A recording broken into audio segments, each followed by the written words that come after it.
The diamond lie. She thought it was one night. It became her whole life. The diamond hit her finger before she knew his name. One second, Dr. Alara Quinn was nursing a bourbon at a hotel bar in Chicago, trying to forget a dead tiger cub and a client who couldn't pay. The next, a stranger's hand closed over hers, a ring the size of a pebble scraped across her knuckle, and a voice low enough to shave glass said, "Smile, sweetheart. Our lives depend on it." 3 men were walking toward them. One was reaching inside his coat. She smiled. "If you're watching this, drop a comment telling me what city you're tuning in from, hit that like button, and stay with me until the very end. I want to see how far this story travels tonight. Because what happens in the next 2 hours isn't just a fake engagement. It's a woman who gambled her life on a lie, and a man who gambled his soul on the truth. Let's begin. The bar at the Halcyon Regent wasn't the kind of place Alara Quinn usually drank. The ceiling was too high. The lamps were too dim. The bartender wore a vest that probably cost more than her rent, and every glass looked like it had been hand-blown by someone who resented their job. She'd only come here because the vet clinic's Christmas party was upstairs in the ballroom, and she'd needed 15 minutes alone before going back up and pretending she cared about any of it. She was 34 years old. She had calluses on her palms from rope burns. She had a small crescent-shaped scar on her chin from a cougar named Denver who'd swiped her 3 years ago in Montana, and she had a student loan balance that still, somehow, after 10 years of work, looked like a phone number. She did not own a dress that fit the bar she was sitting in. She'd borrowed the black one she had on from a friend who was 6 inches taller than her, and the hem kept pooling around her ankles like spilled ink. The bourbon was too expensive. She nursed it anyway. Rough night? The bartender was polishing a glass he'd already polished. His name tag said Louis. "You ever perform surgery on a 4-month-old tiger cub, Luis?" He paused. "Can't say I have." "Don't," Alara said. "Don't ever." She tipped the bourbon back. It burned the way good bourbon does, slow and deliberate, like an apology that takes too long to arrive. She thought about the cub. She thought about the owner, say, some idiot in Naperville with a permit he shouldn't have had and a backyard enclosure that wouldn't contain a house cat, crying in her waiting room, not because the animal had died, but because the animal had cost him $40,000. That was the part that had stuck with her. The crying about the money. She was going to quit. She'd been telling herself she was going to quit for 2 years. She hadn't. She was staring at the bottom of her glass when the chair beside her pulled out. She didn't look up right away. The bar had maybe 15 people in it, and every single one of them had the kind of money that let them sit here at 9 on a Tuesday. She assumed whoever had sat down was drunk, or bored, or both. She assumed he'd say something stupid, and she'd say something sharp, and he'd leave. Then his hand landed on hers, not a grab, not a grope. Worse, somehow, it was gentle. His palm slid over the back of her hand like he'd done it 1,000 times before, like they were married and had been for years, like this was just a Tuesday and he was just her husband and she was just his wife. She felt something cold and hard press into the pad of her ring finger, a single, deliberate pressure. Then the weight of metal, then the warmth of a stone that was absolutely, unmistakably a diamond. Her whole body went still. "Smile, sweetheart," the man said. His voice was so low she almost missed the words. "Our lives depend on it." Alara Quinn did not smile. She did, however, turn her head. He was not what she'd been expecting. She didn't know what she'd been expecting. Some drunk finance bro, maybe? Some middle-aged guy in a wedding band he'd slid into his pocket. But it wasn't this. The man sitting beside her was maybe 40, maybe a little older. He had the kind of face that looked like it had been carved out of something harder than bone. Dark hair going gray at the temples in that way that made men more expensive instead of less. A black suit cut close to his shoulders. A white shirt open one button too far. A watch that, even in the low light, looked like it weighed more than her entire purse. His eyes were the color of wet slate, and they were not looking at her. They were looking at the mirror behind the bar. She followed his gaze in the reflection. 3 men had just walked in. They were wearing suits, too, but the wrong kind. The kind that suits were cut around, not for. One of them had a face that didn't move. One of them had a jaw that moved too much, chewing something. The third was shorter than the other 2, older, smiling a smile that wasn't a smile. He was the one in charge. You could see it in how the other two tilted their bodies toward him without seeming to. The short one was scanning the bar. Alara's heart did something complicated in her chest.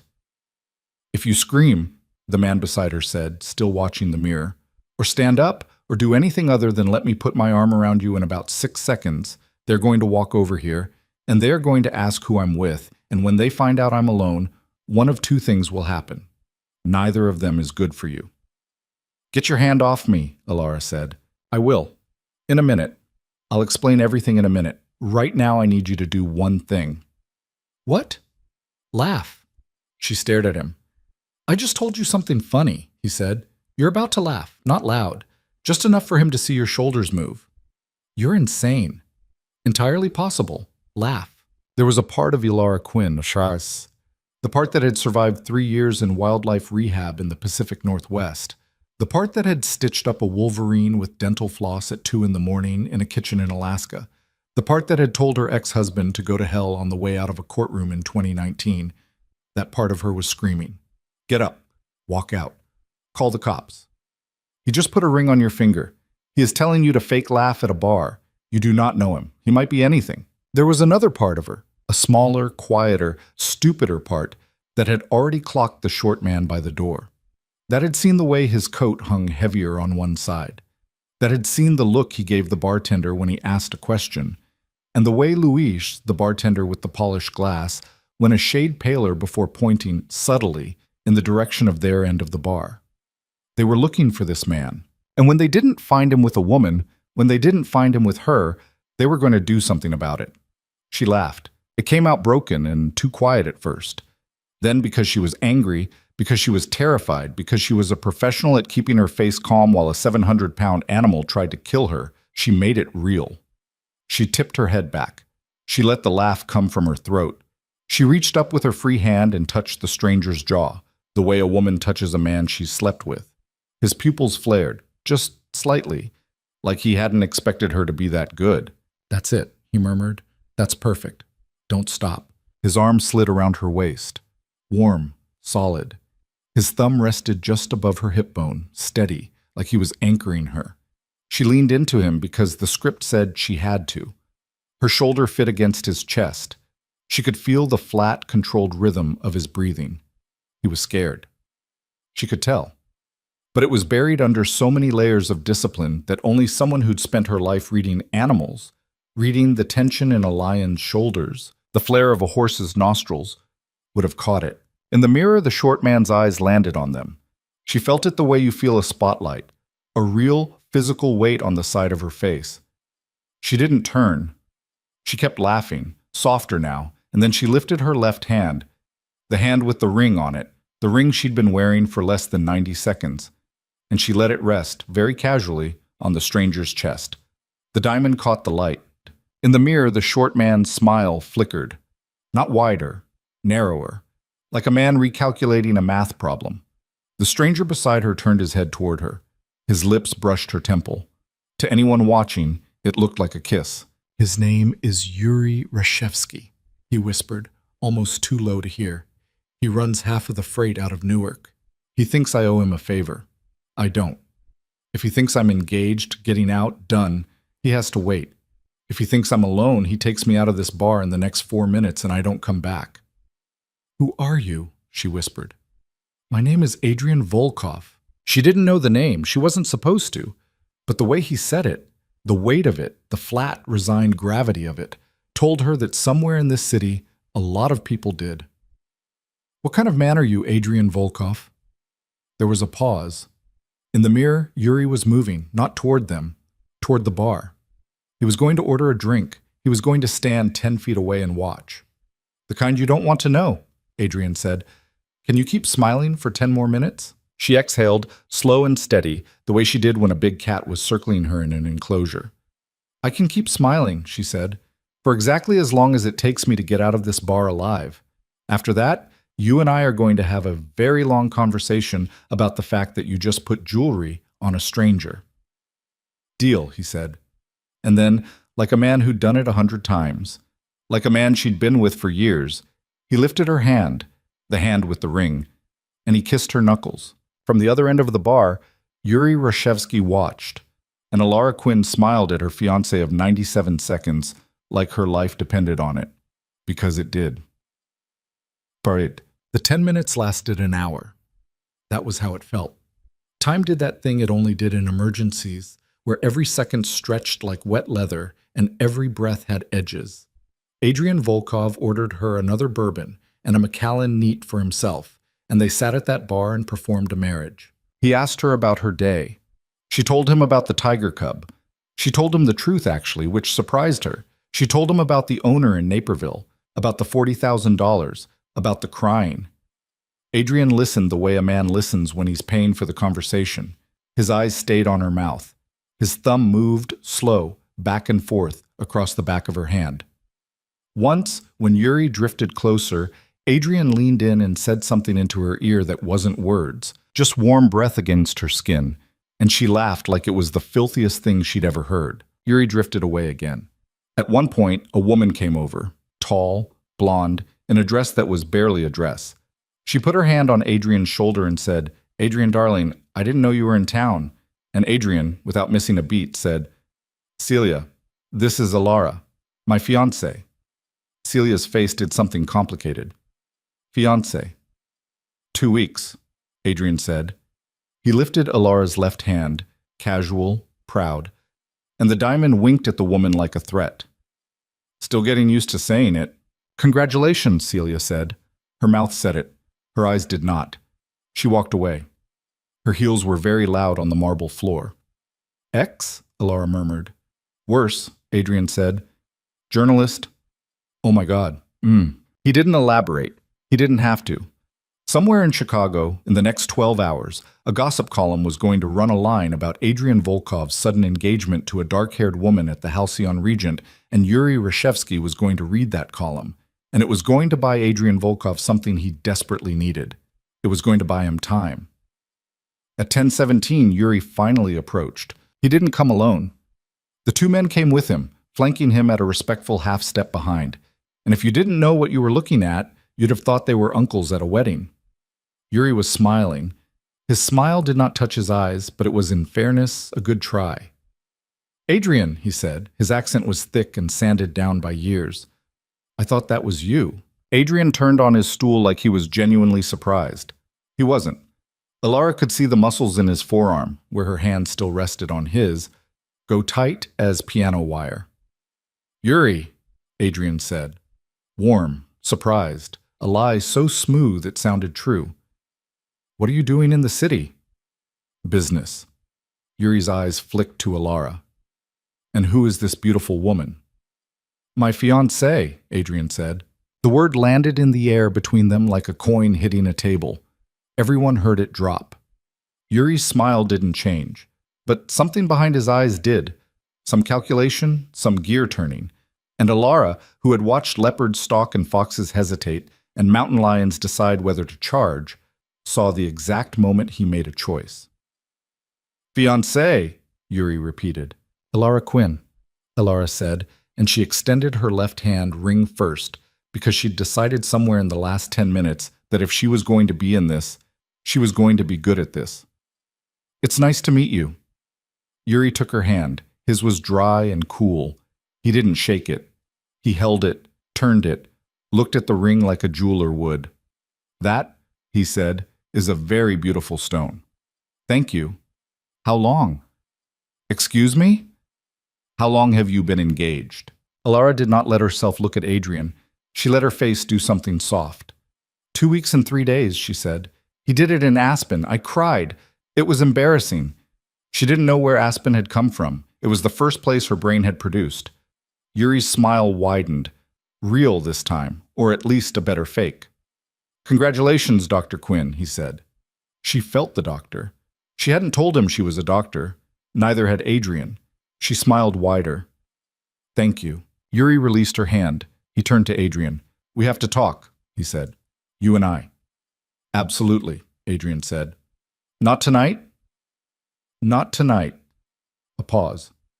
The two men behind Yuri were very still. Alara could see in the mirror the shorter of the two letting his coat hang just a little further open, not enough to show anything, enough to remind. "When?" Yuri said. I'll call you Friday. Friday. Friday. Yuri considered this. He looked at Alara. He looked at the ring. He looked at Adrian's hand on her waist. He did the math one more time because men like Yuri Reshevsky did the math a lot of times before they moved. Friday, he said again. Don't make me come looking, Adrian. I won't. Yuri nodded. He placed a hand briefly over his heart. Dr. Quinn, he said. A pleasure. You too, she said. They left. All three of them. It took 14 steps for them to cross the bar and push through the brass and glass doors, and Alara counted every one of them, and she did not exhale until the doors swung shut. Adrian exhaled first. It was a tiny sound. Barely anything. But his whole body went about 3% looser, like a bowstring relaxing, and she realized he had been holding his muscles in a configuration of absolute control for 15 straight minutes. Okay, he said quietly. Okay. Okay, she said back. Then, because her hands had started shaking and she didn't want him to see, I need another drink. I'm buying every drink you want for the rest of your life, Adrian said. Do not say things like that to me right now. Fair. Luis, the bartender, appeared. He did not ask questions. He had, it turned out, been watching the whole thing, and he had the tense professional expression of a man who had been 2 feet from something very bad. He poured her a double without being asked.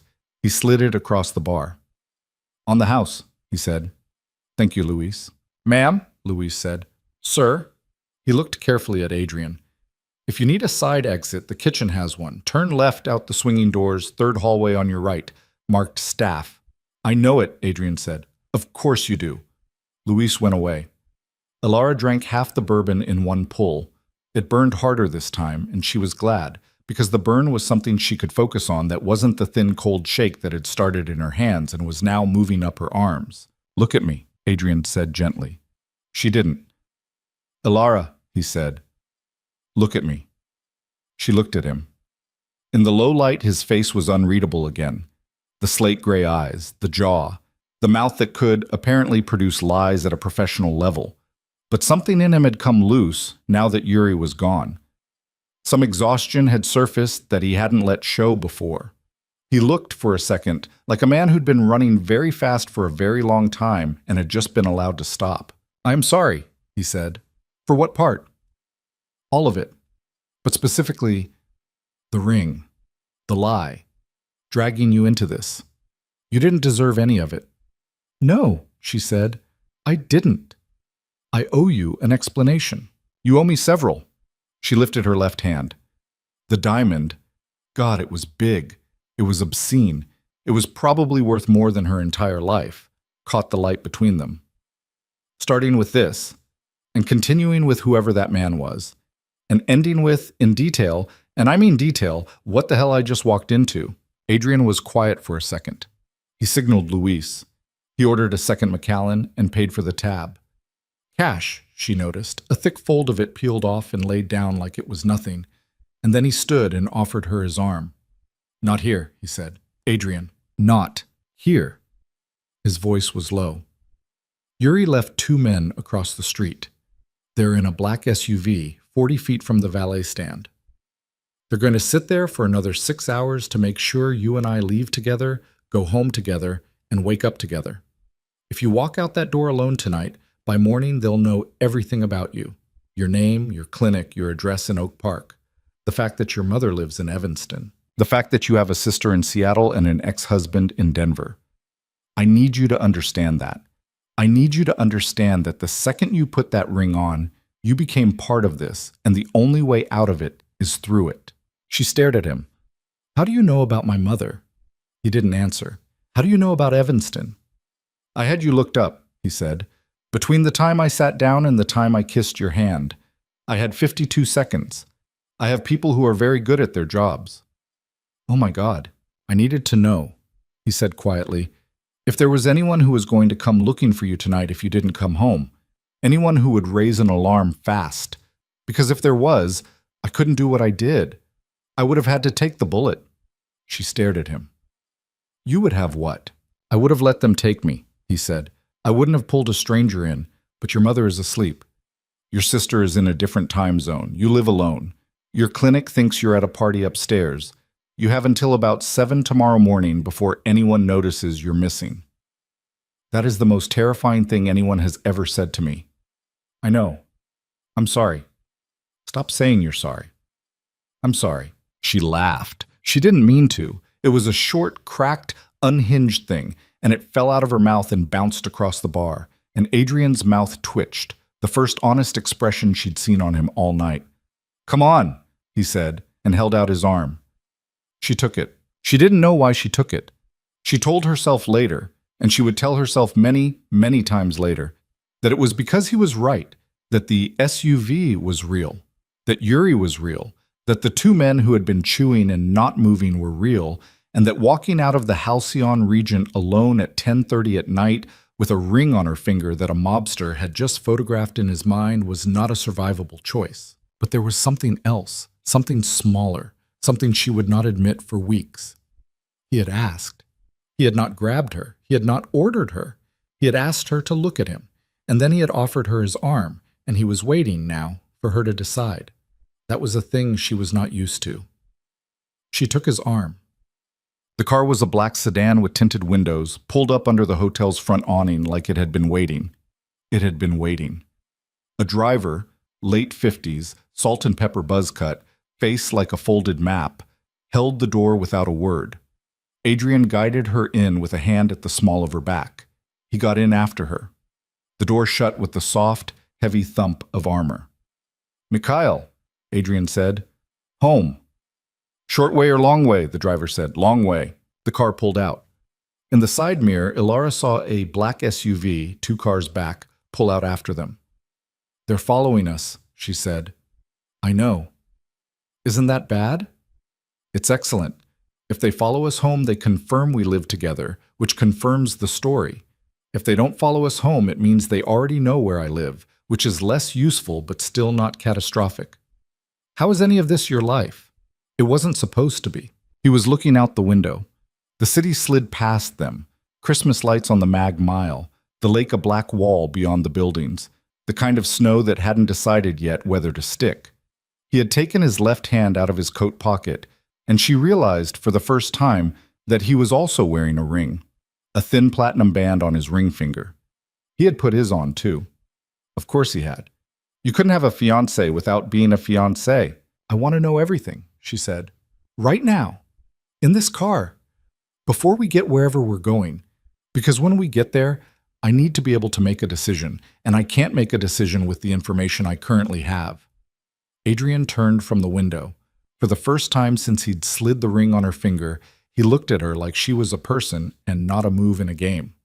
All right, he said, and in the back of a bulletproof sedan crawling through Chicago on a Tuesday night, 2 hours after a dead tiger cub, and a dress that didn't fit, and a bourbon that was too expensive, Adrian Volkov started telling Ilara Quinn the truth. He told her he was 41 years old.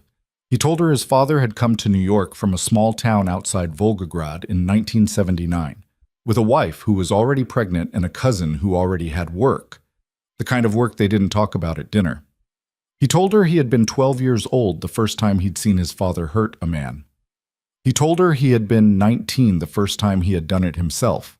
He told her the name of the organization his family had been part of for 40 years, and she didn't recognize it, but she recognized the tone of his voice when he said it.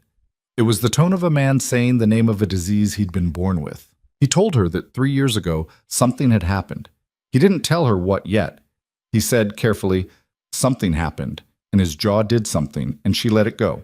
He told her that he had, very quietly, for the last 18 months, been dismantling everything, selling off legitimate fronts, shutting down illegitimate ones, moving money, moving people, paying off debts and calling in favors and preparing, he said, for an exit from the life, from the business, from the name his father had left him. He told her there was only one way out for men like him, and it usually involved a box. He told her that Yuri Rashevsky had figured it out. Yuri needs me in, Adrian said. The city lights flickered across his face. Not out. I have contacts he can't buy, routes he can't run, and a last name that opens doors his doesn't. If I walk, his operation loses about 30% of its upside, because half of his partners only stay at the table because I'm at it. If I walk and stay alive, I become a witness. If I walk and don't stay alive, his problem is solved. So he's going to kill you. He's going to try. He would have tried tonight, Elara, if you hadn't been there. If he had come into that bar and found me at the corner, alone, drinking the way I was drinking, he would have walked me out. He would have been polite. There would have been a car. I would have gotten in, and then I would have been, as the saying goes, unavailable. She stared at him. You were going to let them. I was considering letting them. Why? He was quiet for a long moment.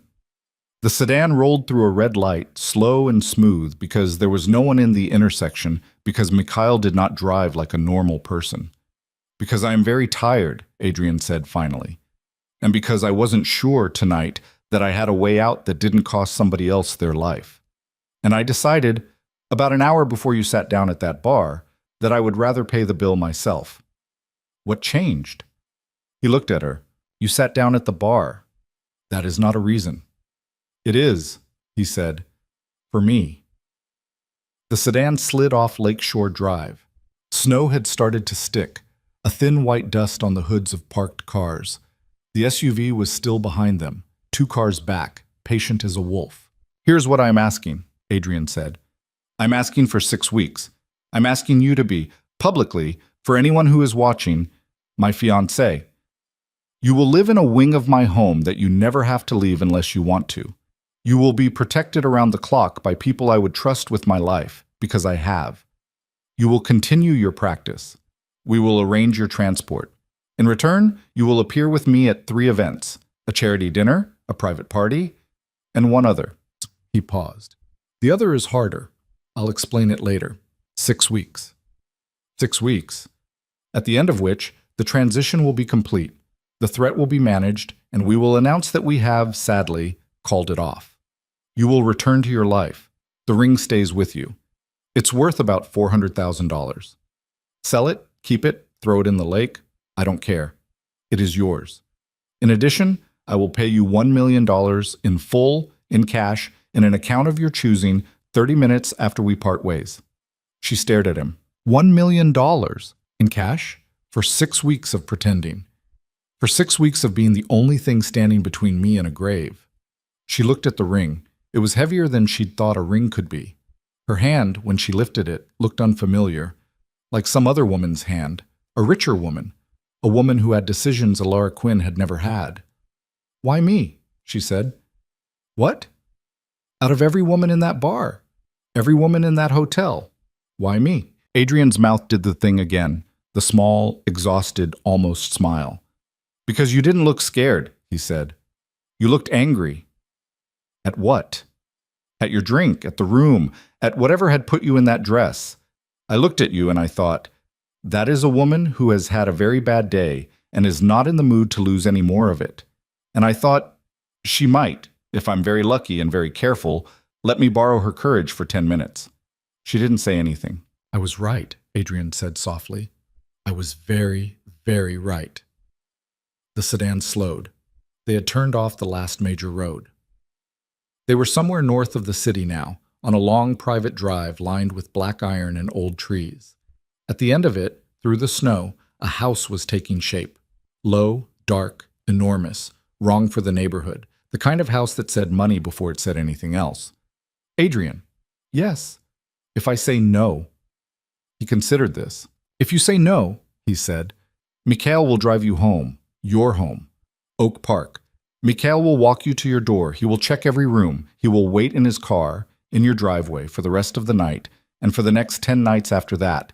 And if anything moves wrong in your neighborhood, he will handle it. The ring you will keep.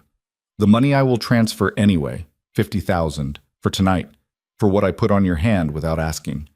And on Friday, I will meet Yuri, and I will tell him the engagement was for show, and I will take whatever he decides to do with me. Whatever he decides to do with you. Yes, that means dying, Adrian. It might not. I have a few cards left. You're insane. Also possible. She looked at him. She looked at the house through the window. She looked at the ring on her finger, and then, for a long moment, at the scar on her chin in the reflection of the dark glass, the scar Denver, the cougar, had given her in Montana, the night she'd figured out, at 29, that she was the kind of person who ran toward an animal that was hurting instead of away from it. Denver had lived. She'd named him after the city because he'd tried to kill her there. He was 12 now. He lived in a sanctuary in Oregon. She got a Christmas card every year from the woman who ran it, with a picture of him sleeping in the sun. Alara Quinn was not the kind of person who walked away from things that were hurting. This was the problem. 6 weeks, she said. Adrian went very still. 6 weeks, she said, under 3 conditions. Name them. 1. No more lies, not between us. I understand lying to everyone else. That's the job. But when the door is closed and it's just you and me, you tell me the truth, every time, about everything, even when it's ugly, especially when it's ugly. Done. 2. My practice is not negotiable. I have patients, animals that need me. I will do the events. I will do the show. But I am at that clinic 5 days a week, and I am not missing appointments because you have enemies. Your people get me there and back. I don't care how. They do not interfere with my work. Done. 3. She held his gaze. If this goes wrong, if it turns out there are things you didn't tell me, if it turns out the threat is bigger than 6 weeks, if it turns out I'm in more danger than you've admitted, I walk. I don't need your permission. I don't need your car. I walk, and your people stand aside, and whatever deal you've made with whatever devil, you handle it without me. I am not going to die for a stranger, Adrian Volkov. I'm not even sure I am going to lie for you for 6 weeks. But I am willing to try, and that is the best I can offer. And if at any point the offer gets worse for me, I take it back. Are we clear? Boum sombrasier. He looked at her for a long moment. Then he did something that surprised her. He lifted her left hand, the one with the ring on it, and he kissed her knuckles. Not for show this time, not with Yuri watching from across a room, but quietly, carefully, the way a man kisses something he knows he doesn't get to keep. We are clear, Adrian Volkov said. Dr. Quinn, you have yourself a deal. The sedan rolled through the iron gates of the house that was not a house, and somewhere behind them, in the snow, the black SUV slowed, paused, and made a note. Alara Quinn, 34 years old, with a dead tiger cub behind her and 6 weeks of a life she did not understand ahead of her, watched the gates close in the rear window. She was still wearing the ring. She did not take it off. Not that night. Not for a long time after. The house, up close, was worse than it had looked from the driveway. Not in any obvious way.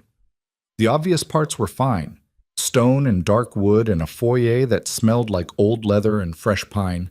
A staircase that curved up into a dim upper landing. A chandelier that wasn't showing off, but wasn't exactly apologizing either. A housekeeper in her 60s with hands that looked like they'd worked 40 years for an hourly wage, and eyes that did not, for even a second, pretend to be surprised that Adrian Volkov had brought a stranger home at 11 at night with a ring on her finger. Mrs. Kovac, Adrian said. This is Alara. Dr. Quinn, Alara corrected, more by reflex than by intent. Mrs. Kovac inclined her head about an inch. Dr. Quinn, the East Guest Suite has been made up. Your bag is in the car. I don't have a bag, Alara said.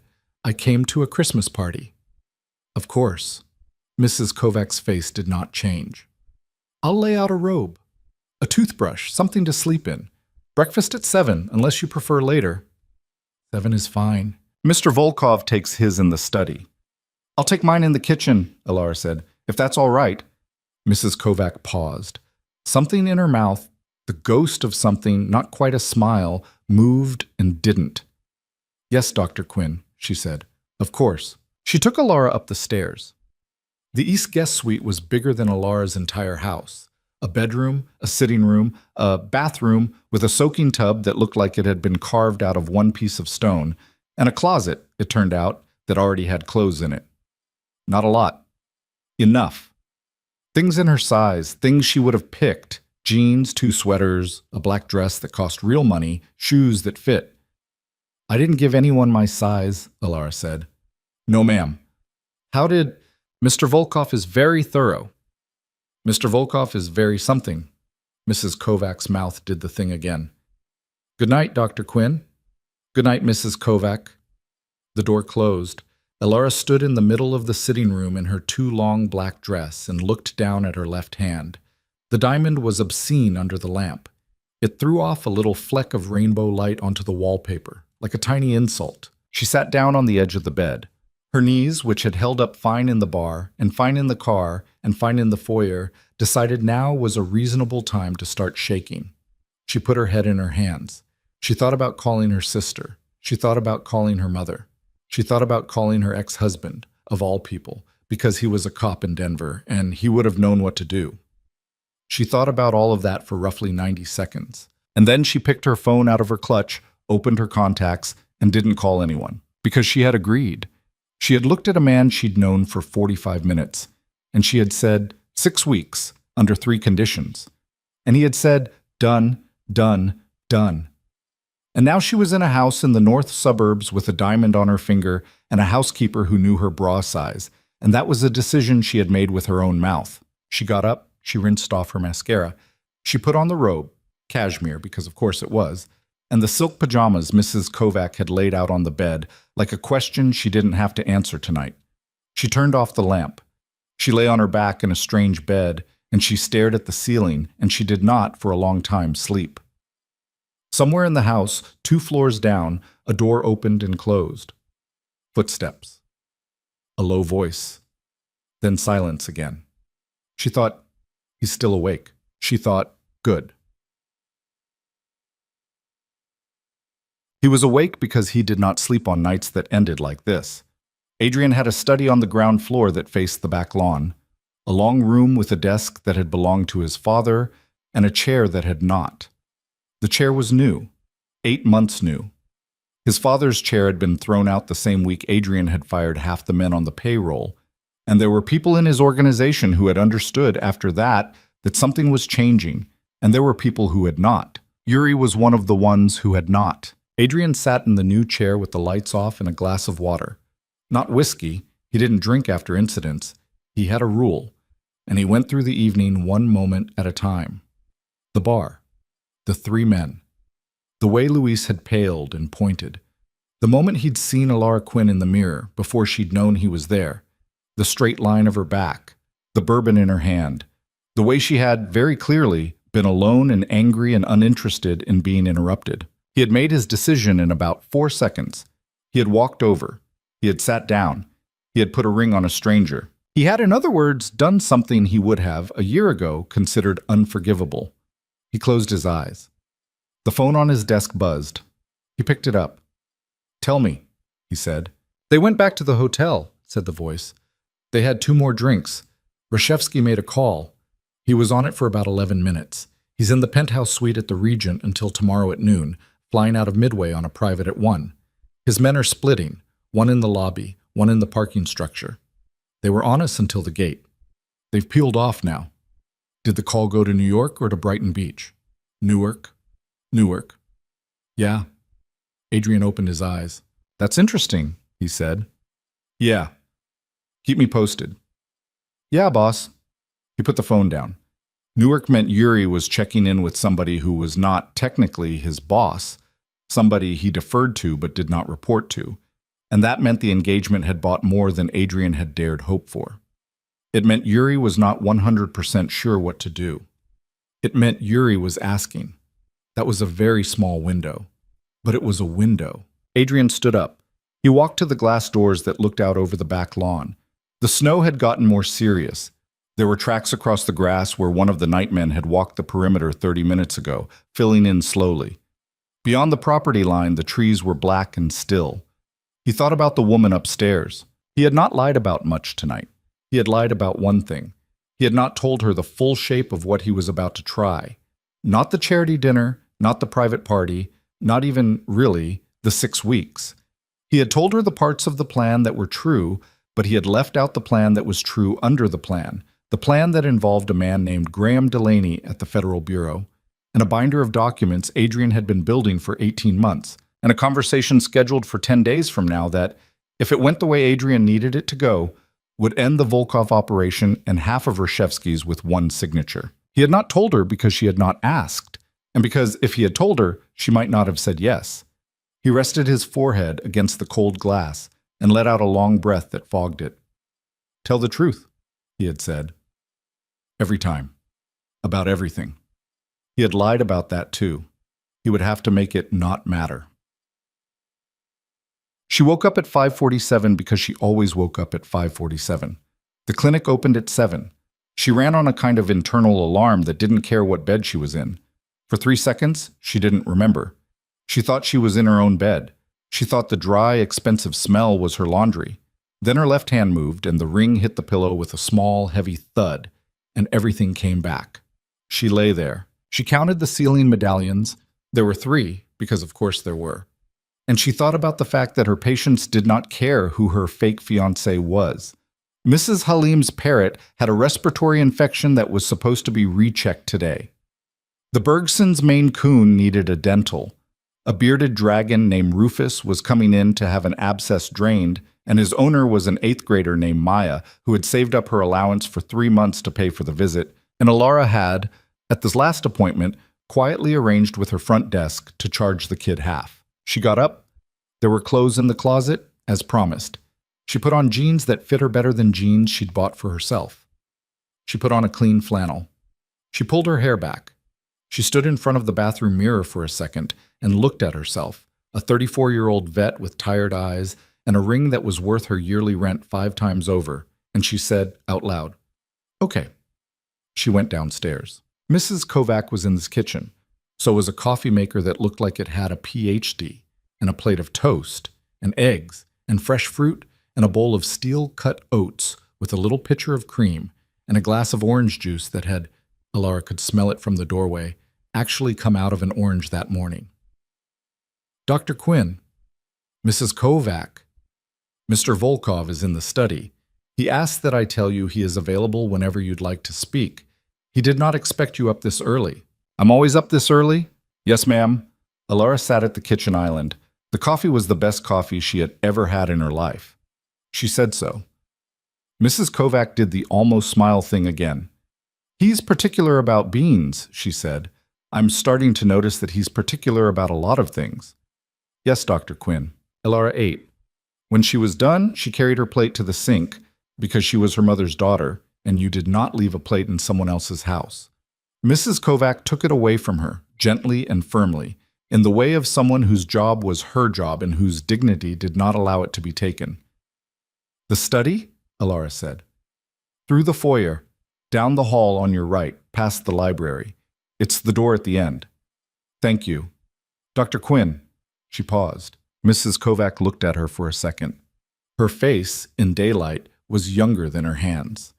There were things in it Alara couldn't quite read, a long and careful kind of loyalty, maybe, or something older than that. "He is a good man," Mrs. Kovac said quietly. "I know what he is. I know what his family is. I have worked in this house for 11 years.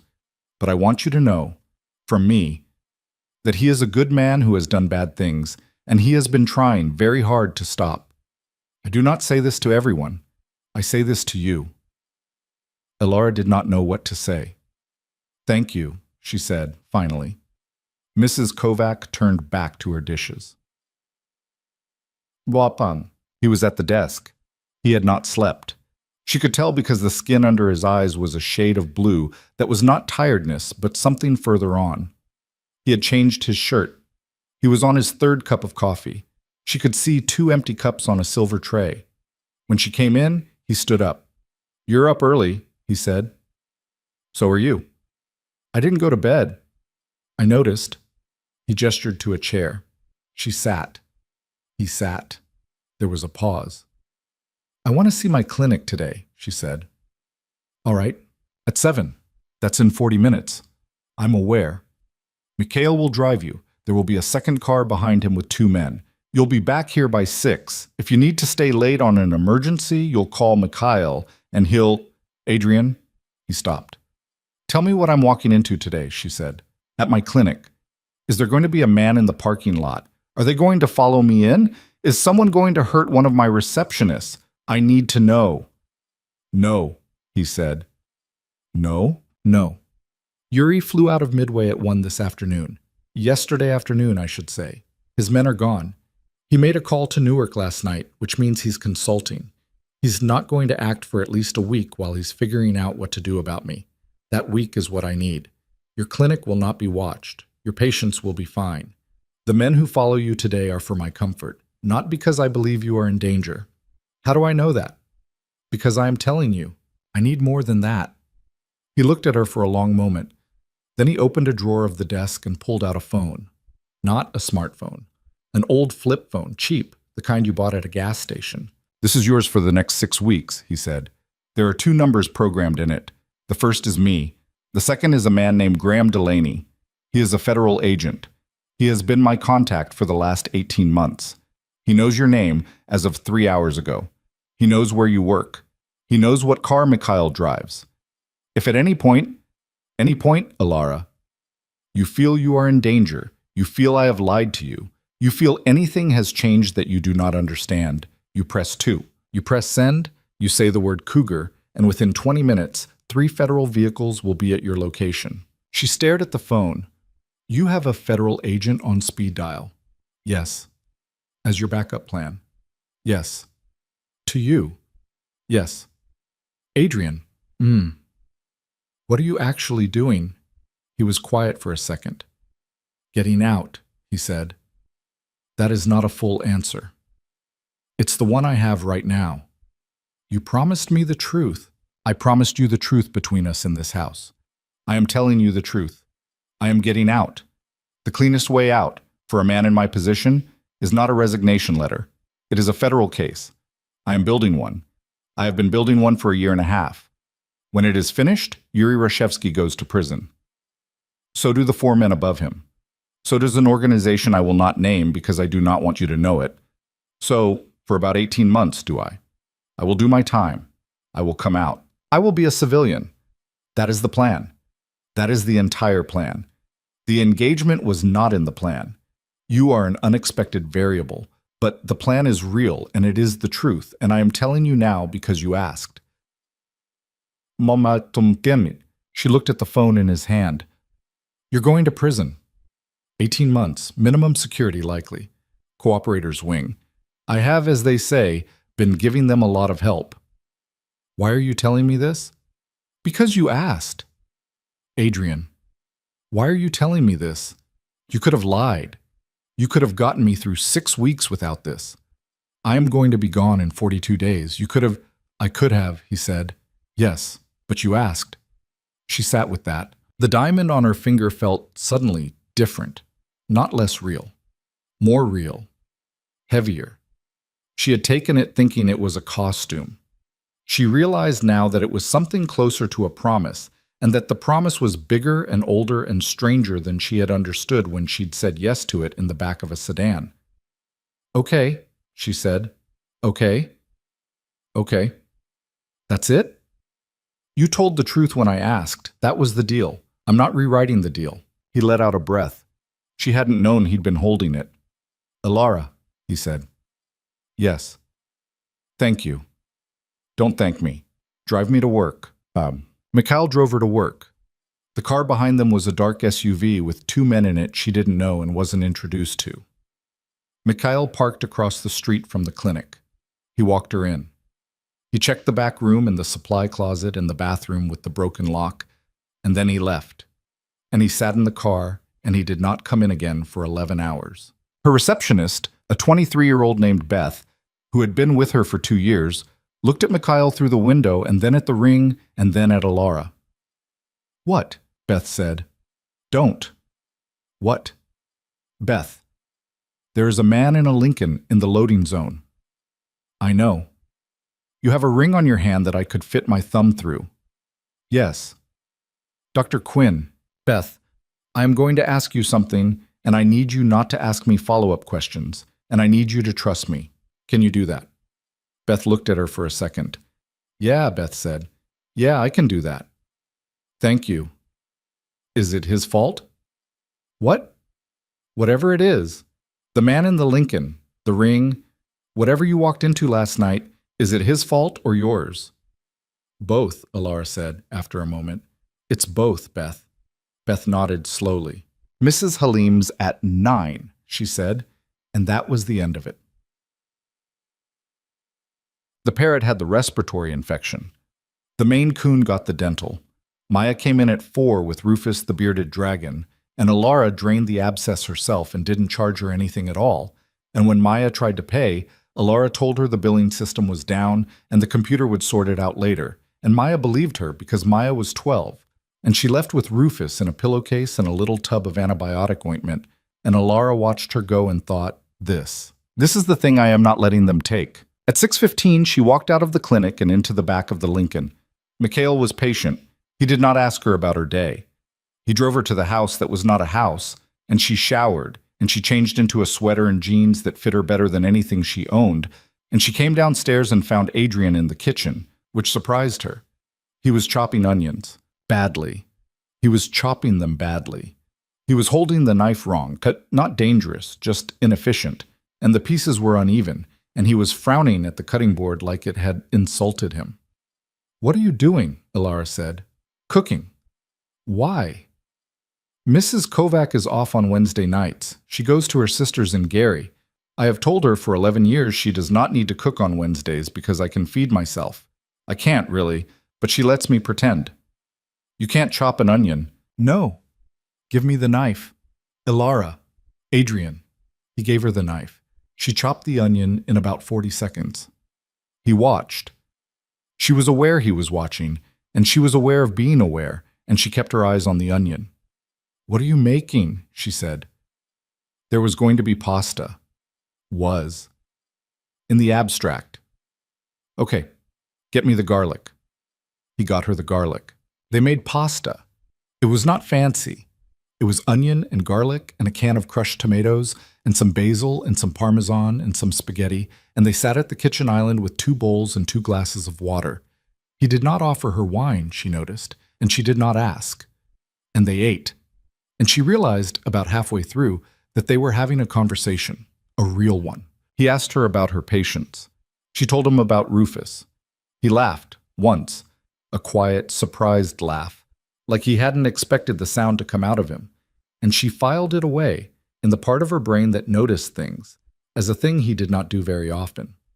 She asked him about his mother. He was quiet for a second. Then he told her. His mother had died when he was 9. Cancer, the ugly kind, too late. His father had remarried badly twice. He had a half-sister somewhere in London he had not spoken to in 12 years, by her choice, and he did not blame her. He had a cousin he'd loved like a brother who had died in 2017 in a way Adrian would not describe. He had no one he called on Sundays. "That's a sad list," she said. "It's a short one. Those aren't the same thing. In my family, they are." She didn't push. She ate her pasta. After a while, she said, "My mother is in Evanston. My sister is in Seattle. My ex-husband is in Denver. He's a cop. His name is Tom. We were married 4 years. It ended because he wanted kids and I wanted animals, and because he took a job that moved him to Denver and I had a practice I was not going to leave. And because, in the end, really, we loved each other, but not the way you're supposed to love the person you stay with. I'm sorry." "Don't be. It's the nicest divorce I know of. We still send Christmas cards. He married a woman named Katie who is much better for him than I was. They have 2 kids. I sent their oldest a stuffed giraffe for her 3rd birthday. It was actually a very good giraffe. Endangered, Rothschilds, hand-stitched in Kenya. I had opinions." "You have opinions about a lot of things." "Yes. I like that." She did not look at him. "Good," she said. Bam. That night she lay in bed in the East Wing and she thought about the onion, the bad chopping. The way he had, without embarrassment, handed her the knife when she'd asked for it. Men in her experience did not hand over the knife. Her ex-husband, whom she loved, had not handed over the knife. Her father, whom she had also loved, had definitely not handed over the knife. Adrian Volkov, who was a crime boss, had handed over the knife. She did not know what to do with this. She fell asleep thinking about it. The next 10 days went like this. She got up at 5:47. Mikhail drove her to the clinic. She worked. He drove her back. She and Adrian had dinner. Sometimes Mrs. Kovac cooked. Sometimes, on Wednesdays and one unexpected Sunday, Alara cooked, and Adrian stood at the counter and tried to help in his unskilled, attentive way. On the third night, he asked if she would teach him how to cook a single thing he could rely on for the rest of his life. And she laughed at him. And then she said risotto. And he said, "That is cruel." And she said, "Yes. And it will also teach you patience, which you need. Sit down." And he sat down. And he learned it. Badly at first. Better by the second try. By the fourth try, the risotto was actually good. It was not a courtship. She told herself that, very carefully, every night, with the door of the east wing closed and the diamond sitting in its little dish on the nightstand.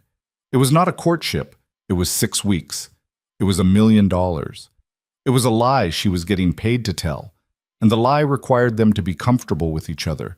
And comfort was not the same thing as love. And a man who had handed her a knife was still a man who had put a ring on her finger without asking. She told herself that. She told herself that every night. On the 8th night, they went to the charity dinner. It was at a museum downtown. It was for a foundation that funded pediatric cancer research. And the tickets were $20,000 a plate, and Adrian had bought 6.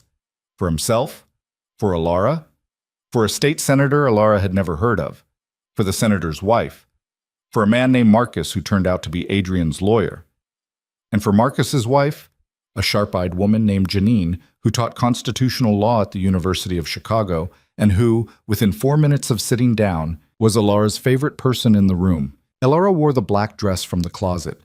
It fit her like it had been made for her because it had been. Her hair was up. The diamond was on her finger along with a matching platinum band Adrian had slid on that afternoon, quietly, with an apology she didn't need. At the cocktail hour, a woman approached them. She was in her 50s, in a dress that had cost a lot more than Alara's, and her eyes were the kind of eyes that had counted every piece of jewelry in the room before the canapes came out. "Adrian," she said. "Darling. Mrs. Harlow. I read about you in the Trib." "Oh?" "Don't play. Sit-down engagement announcement. A doctor. Very unexpected." "Veterinary." "I'm sorry?" "She's a veterinarian, not a medical doctor. Exotics. Mostly big cats, some reptiles. She's extraordinary. You should see her with a Komodo dragon." Alara nearly choked on her wine. A Komodo dragon," Mrs. Harlow said weakly. "Magnificent animals," Adrian said with absolute composure. "The venom is underrated as a research avenue. Alara's been consulting on a paper." "Darling," he turned to her. His eyes were laughing. "Tell Mrs. Harlow about the paper." "It's very technical," Alara said sweetly. "I wouldn't want to bore her." "Oh no, I insist," Mrs. Harlow said, who absolutely did not insist.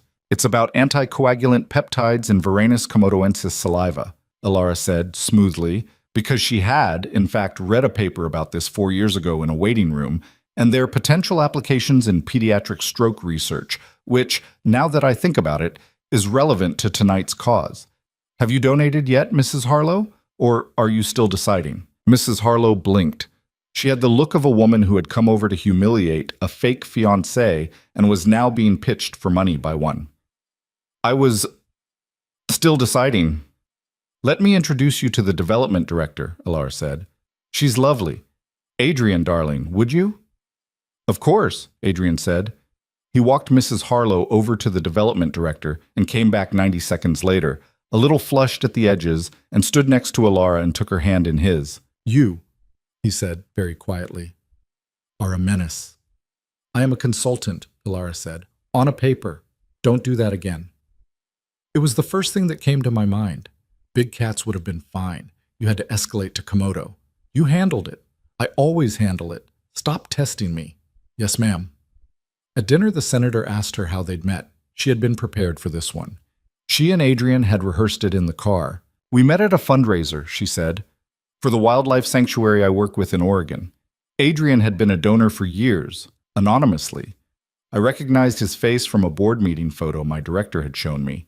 I walked up and thanked him. He was, to be honest, annoyed that he'd been identified. He asked me out to apologize for being rude about it." "It's true," Adrian said, laughing. "I was a monster. She called me a donor coward. To my face. In front of the cougar enclosure. In front of the cougar enclosure." The senator's wife laughed, delighted. "And he asked you out anyway." "He asked me out because I called him a donor coward," Alara said. Men like him don't get told the truth very often. It landed the way a true thing lands in a room full of half-true ones. The senator's wife smiled wider. Marcus the lawyer glanced at Adrian. Janine, next to her, leaned over and said, very softly, only for Alara, "Honey, you're doing great." And Alara did not know what Janine knew and did not know. But she liked her, and she leaned back and for a second squeezed Janine's hand. They danced, Adrian and Alara, at the end of the night. One slow song. She had not expected to dance with him. He had asked, formally, the way he asked everything, and she had said yes because the room was watching, and then because she wanted to. He was a good dancer. Of course he was. He led firmly without pushing. His hand on her lower back was warm through the silk. "You're shaking," he said quietly. "A little. Is it the room?" "It's not the room." He did not ask what it was. He just held her a little more steadily. They turned through one long bar of the song, and then another. "Alara." "Yes." "I have something to tell you. In the car, when we get back." "What kind of something?" "The kind we agreed I would tell you." "Adrian?" "In the car." She nodded against his shoulder. The song ended. They applauded. They said goodnight to the senator and his wife. Marcus walked them to the door. Janine hugged Alara before they left, a real hug, both arms, and whispered, "If you need to talk to someone who isn't in this house, my office hours are Tuesdays and Thursdays. I'm in the book. I'm serious." And Alara, caught off guard, nodded against her hair. In the car, Mikhail drove them home the long way, and Adrian told her. "Yuri called from Newark 3 hours ago," he said. "He's coming back to Chicago, Sunday. He wants a meeting. He says he wants to give us his blessing, as old friends, drinks at his hotel, you and me. He'll bring his wife." "His wife?" "Tamara, she's real. They've been married 22 years. She is in her own way more dangerous than he is. And we have to go. We have to go." "Adrian, I know. This is not what you told me. This is not a charity dinner and a private party and one other. This is dinner with a man who 2 weeks ago wanted to kill you." "Yes." "What changed?" "I did not expect him to come back this fast. I expected him to stew in Newark for a month. The engagement spooked him, but it moved his timeline up.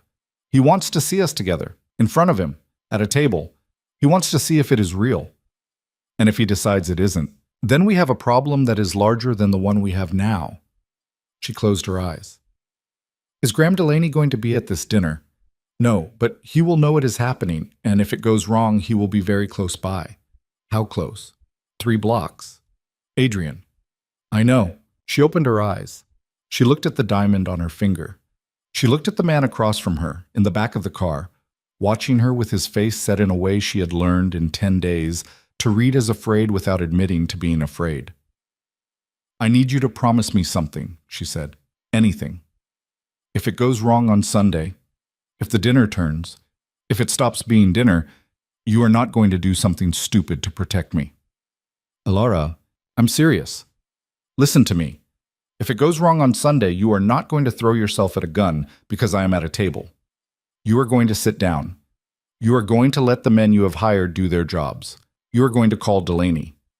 And if, afterwards, I have to be scared for a month, I will be scared for a month, because that is better than you being dead for the rest of my life. Are we clear?" He looked at her. For a long second, the only sound in the car was the hum of the tires on the asphalt. "Alara," he said, finally, Is that the word you used? For the rest of my life." She heard it. After she had said it, she did not correct it. "Yes," she said. He reached across the seat. He took her hand, the left one, the one with the ring, and he held it carefully, the way you hold something that is not yours. He lifted it. He kissed the knuckles, not for anyone to see this time, not for show, just for her. "I promise," he said quietly. "I will sit down. I will let them work. I will not die on Sunday." "Good." "Alara." "Yes." "I am sorry." "For what?" "For everything that happens after Sunday." She looked at him. She did not ask. She knew by then that there were things he did not tell her, not because he did not want to, but because he thought, in his damaged and careful way, that he was protecting her. She did not let go of his hand. The sedan pulled into the drive. The gates closed behind them. The house rose up, dark and wrong, and home, now, for the rest of this strange and dangerous experiment of a life. She stepped out into the snow. He followed. At the front door before they went inside, she turned to him. Adrian. Yes. The deal is still on. I know. I am still leaving in 32 days. I know. This, she lifted their joined hands, briefly, the diamond flashing in the porch light, is a lie we are telling very well. That is all it is.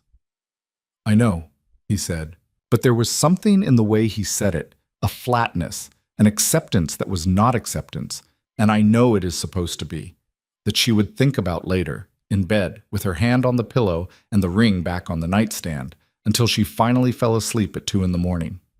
She thought 32 days. She thought that is not enough time for this to become a problem. She was, as it turned out, very wrong. 32 days, it turned out, was a very long time to be wrong about. The next morning, Saturday, Alara woke up at 5:47 out of habit, remembered it was Saturday, and lay on her back for 15 minutes staring at the ceiling medallions. The house was very quiet.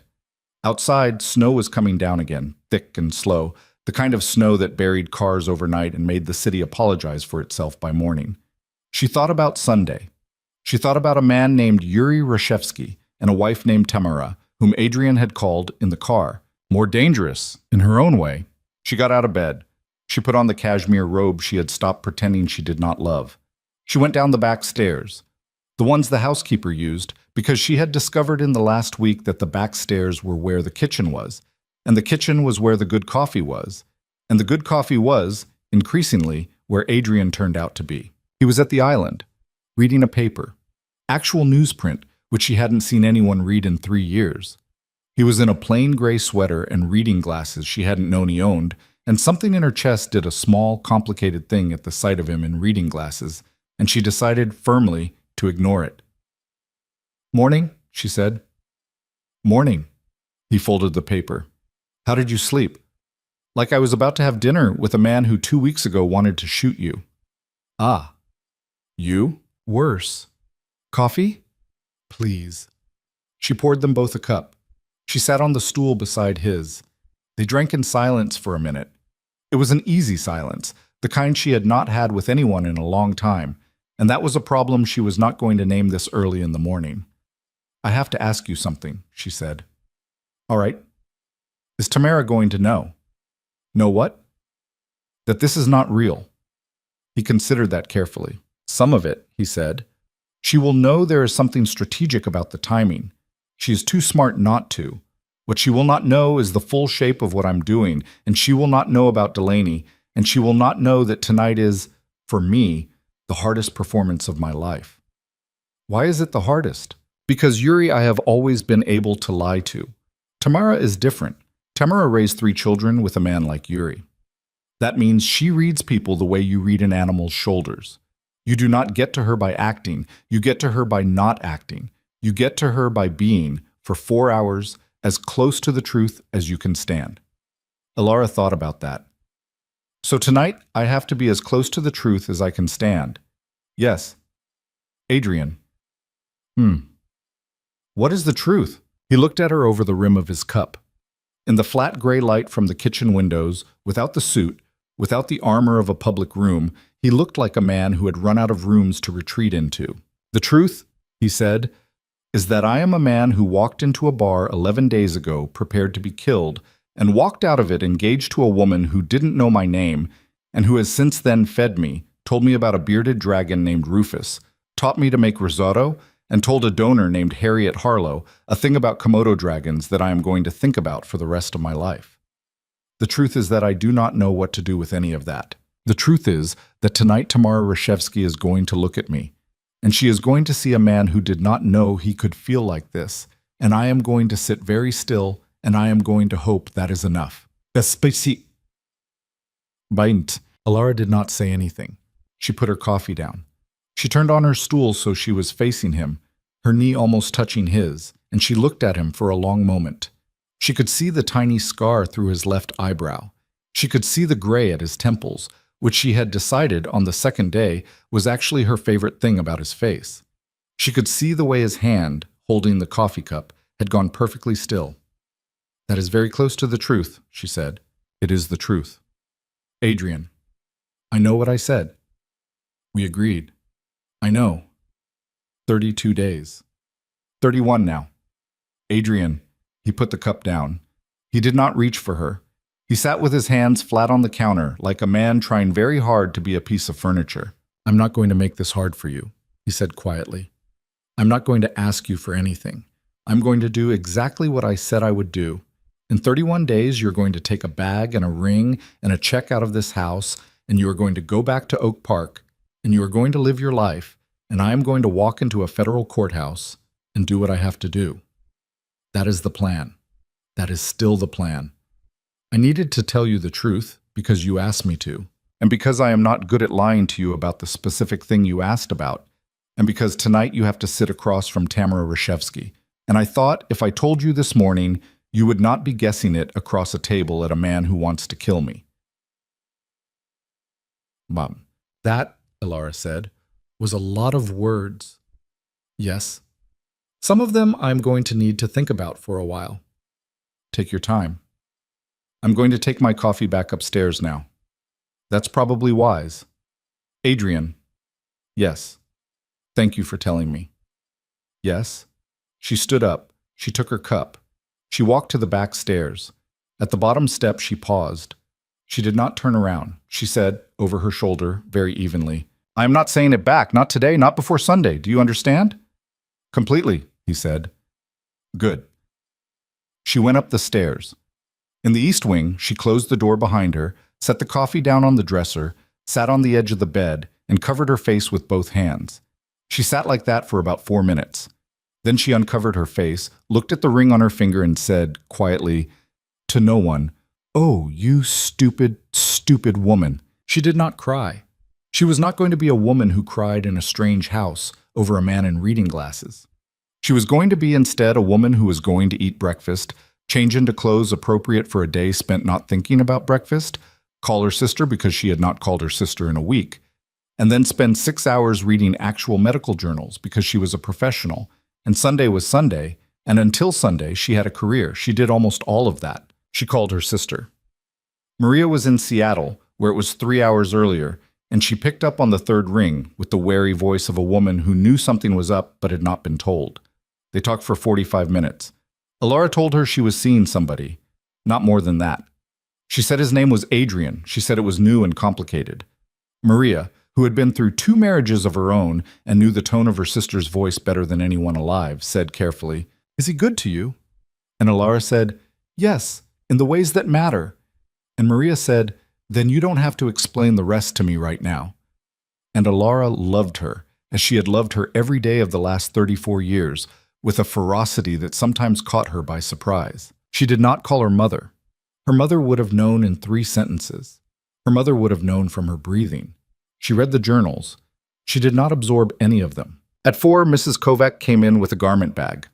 It was a dress, not the black one, a different one, deep plum, floor-length, long-sleeved, modest in a way that was also expensive, with a neckline that sat high enough to be respectful of a woman in her 50s sitting across from her and low enough to be beautiful. Mrs. Kovac laid it out on the bed like a doctor laying out an instrument. "Mr. Volkov thought the plum," Mrs. Kovac said. "He said Mrs. Reshevsky respects a woman who does not try. He has thought about this. He has thought about nothing else for 2 days." Elara looked at the dress. "Mrs. Kovac." "Yes." "Will you stay until I'm ready?" "Of course, Dr. Quinn." The restaurant was in a building on the near north side that did not have a sign, not a menu on the window, not even a number by the door. You were either someone who knew it was there, or you were someone who was not. Mikhail pulled the sedan up at the curb, and a man in a dark coat opened the door before it had fully stopped. Adrian got out first. He came around and opened Elara's door himself. This was a thing he did. He had done it every night for 11 days. And she had gotten used to it in a way that she realized tonight was its own small betrayal of the plan. He offered his arm. She took it. He was wearing a suit so dark it looked almost green in the streetlight, a charcoal tie, no cufflinks. He was wearing his platinum band. He had, she noticed for the first time, put a small red ribbon on one of the lapels, the kind of understated nothing that old country people noticed without being told to notice. It meant, she would learn later, that he was coming in peace to a table he had not been welcome at for 6 years. Yuri would have noticed it before their coats were off. "Remember," Adrian said quietly, in the foyer while they handed over their coats, "she will test you. Don't perform. Don't flirt. Tell the truth wherever you can. If she asks you something you can't answer, look at me. I'll take it. Okay?" "Alara." "Yes. You look beautiful." "Not now." "Okay." They were led down a hallway with red walls and black frames full of photographs of people Alara did not recognize and probably didn't want to. At the end of it, a maitre d' opened a door, and they walked into a small private dining room with a single round table set for 4, one enormous arrangement of dark red roses in the center, and Yuri and Tamara Rashevsky already seated. Yuri rose. He was smiling. This time the smile reached a little farther. Not to his eyes exactly, but at least to the muscles around them. "Adrian," he said, "my old friend." "Yuri." They embraced. It was the embrace of two men who had, in a previous life, been something like family, and who now stood on opposite sides of a thing that was only going to end one way. Tamara Rashevsky did not rise. She was a woman in her mid-50s, with hair the exact color of expensive chocolate and a dress that was darker than Alara's and older, in a way that was not aging but was history. She was wearing earrings that looked, Alara realized with a small internal shock, like something she had seen once in a museum. She was looking at Alara with the calm, unblinking attention of someone who has all the time in the world to decide what she thinks of you. "Mrs. Rashevsky," Alara said. She did not extend her hand. Her read, in that second, was that this was not a woman you approached. This was a woman you waited for. Tamara's mouth moved. It might have been the beginning of a smile. It was hard to tell. "Dr. Quinn," she said. Her voice was low and faintly accented. "Please, sit." Alara sat. Adrian sat beside her. The waiter brought wine. He brought bread. He brought a platter of small cold things. Something with caviar, something with beet, something with herring. And he withdrew, and the door closed behind him with a soft, expensive click, and it was the 4 of them. "So," Yuri said, "let's not waste time." "Let's not," Adrian said. "You're getting out." "I am." "And this," he gestured warmly at Alara, "is the reason?" "She is a reason." "Not the reason." "Not the only one. I was getting out before I met her. She is, let's say, a very good argument for finishing the job properly." Yuri laughed. It was a real laugh, short and gravelly. Tamara did not laugh. She took a small bite of bread. She was watching Alara. "Dr. Quinn," Tamara said. "Mrs. Rashevsky. How long have you known Adrian?" "Since November." It was not exactly true. It had been a Tuesday 12 days ago. But November was not a lie either. Adrian went very still beside her. Alara did not look at him. "November. Early November. We met at a fundraiser." "The wildlife one?" "Yes. I read the Tribune piece." "Then you know more than some of my aunts." Tamara's mouth did the thing again. This time it was definitely closer to a smile. "And you are," Tamara said, "an animal doctor." "Exotic animals." "What does that mean precisely?" "It means I work with animals most vets don't see. Big cats, primates, reptiles, birds of prey, animals that are kept in private collections, in sanctuaries, in zoos. Some of them legally, some of them less legally than I would like. I treat the animals, not the owners." "You make distinctions." "I make distinctions." Tamara nodded once. She poured herself more wine without asking anyone to do it for her. Yuri beside her was watching Adrian, and Adrian was watching Yuri, and somewhere beneath the table, Alara became aware that Adrian's hand had found her knee and was resting there, steady, warm, the thumb not moving. Not a performance, not for the room. An anchor. "Tell me something, Dr. Quinn," Tamara said. "All right." "My husband thinks your fiancé has lost his mind." "Tamara," Yuri said, Quiet, Yuri. I am talking to her. Yuri was quiet. My husband thinks, Tamara said evenly to Alara, that a man in Adrian's position does not retire. He thinks a man in Adrian's position dies eventually, or goes to prison, or disappears into a country that does not have extradition. He thinks the idea of a wife and a house and a quiet life is, what did you call it, Yuri? Fantasy, Yuri said. Fantasy. Yes, and I'm looking at you, Dr. Quinn, and I am trying to decide if you are a fantasy he has invented or a real woman he is using very badly, or, she tilted her head, something else. Something neither of us has thought of yet. Which is it? The room was very quiet. Adrian had gone so still beside her that for a second Alara was not sure he was breathing. Yuri's eyes had gone flat. Tamara was watching her face with the patience of a woman who had waited her whole life for people to finish lying. Alara looked at the bread. She looked at her wine. She looked at Tamara Reshevsky and she thought, very fast, very carefully, about what she was about to say. She thought about the script Adrian had given her in the car. She thought about tell the truth wherever you can.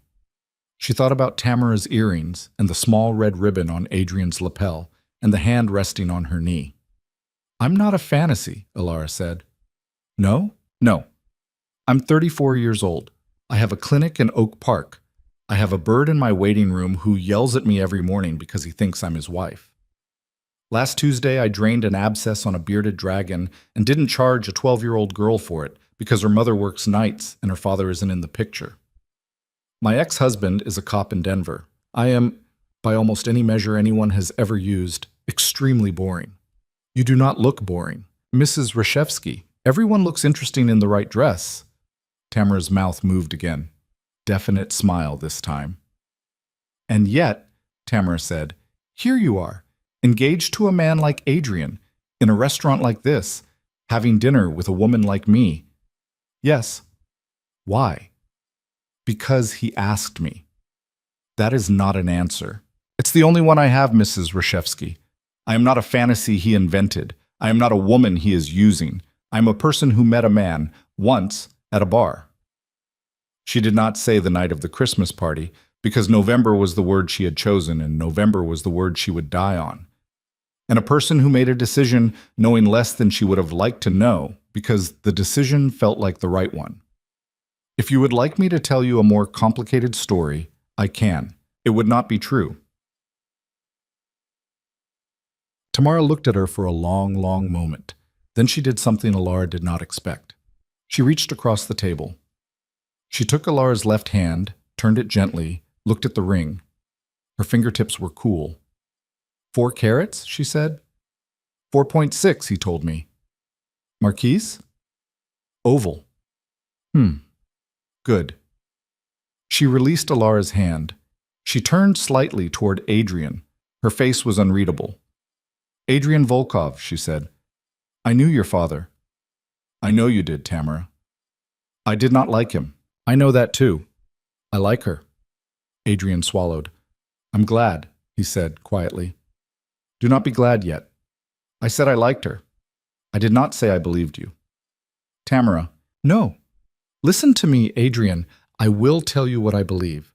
I believe you have found a woman who is better than you. I believe you are trying to change your life because of her, or because of yourself, or because of both. I do not know how to tell, and I am not sure you do either. I believe this is real to you. Yuri thinks this is a bluff. I disagree. I think you are the most dangerous kind of man, which is a man who has fallen in love and has not yet admitted it to himself. I think you are trying to walk away from my husband's business with your hands clean, and I think you know that cannot happen. Adrian did not speak. So I'm going to give you something, Tamara said, because I liked your mother, who was a better woman than anyone in this room, because I do not want to see this doctor become a widow before she has been a wife. I'm going to give you 2 weeks. Tamara, 2 weeks, Adrian. In 2 weeks we will meet again. Without her. Without me. My husband and you at a place he will choose. In that time you will decide, finally, how you are walking out. If you walk out in a way that does not cost us, there will be no reprisal. If you walk out in a way that costs us, and I think you already know what I mean, there will be. Do you understand? I understand. Say yes. Yes, I understand, Tamara. Good. She sat back. She picked up her wine. She looked again at Alara. Dr. Quinn. Yes. When he gives you children, do not name them after his father. It was not a question. Alara did not treat it like one. She said simply, I wasn't going to. And Tamara, for the first time, laughed. It was a short, warm, surprised laugh. Yuri did not laugh. His face had gone a shade darker while Tamara had been speaking, and Alara suspected, without knowing, that something had happened at this table tonight that was not supposed to have happened, and that Yuri had been overruled by his wife in front of his oldest rival, and that this was something he would remember for a long time. The rest of dinner was almost normal. Almost. They ate. They drank. Yuri told a story about a trip to Sochi 20 years ago that was mildly funny and that Adrian laughed at in the exact right places. Tamara asked Alara about the bearded dragon, seriously actually, with follow-up questions. And it turned out that Tamara had, when she was a girl in Kiev, kept a tortoise named Boris for 19 years, and she talked about Boris the way people talk about a dead parent. At one point, near the end, she reached across and patted Alara's hand, and Alara, who had not been expecting to be touched again, did not flinch, and she felt Adrian's thumb, on her knee, move for the first time all night. A tiny, tiny stroke. A thank you. They left at 11. In the sedan, going home, neither of them spoke for the first 6 blocks. Mikhail drove slowly through the snow. The heater was on too high. Alara stared out the window at Chicago going by, at the strings of lights, at a man walking a dog in a coat the dog did not need. Her hands were shaking again.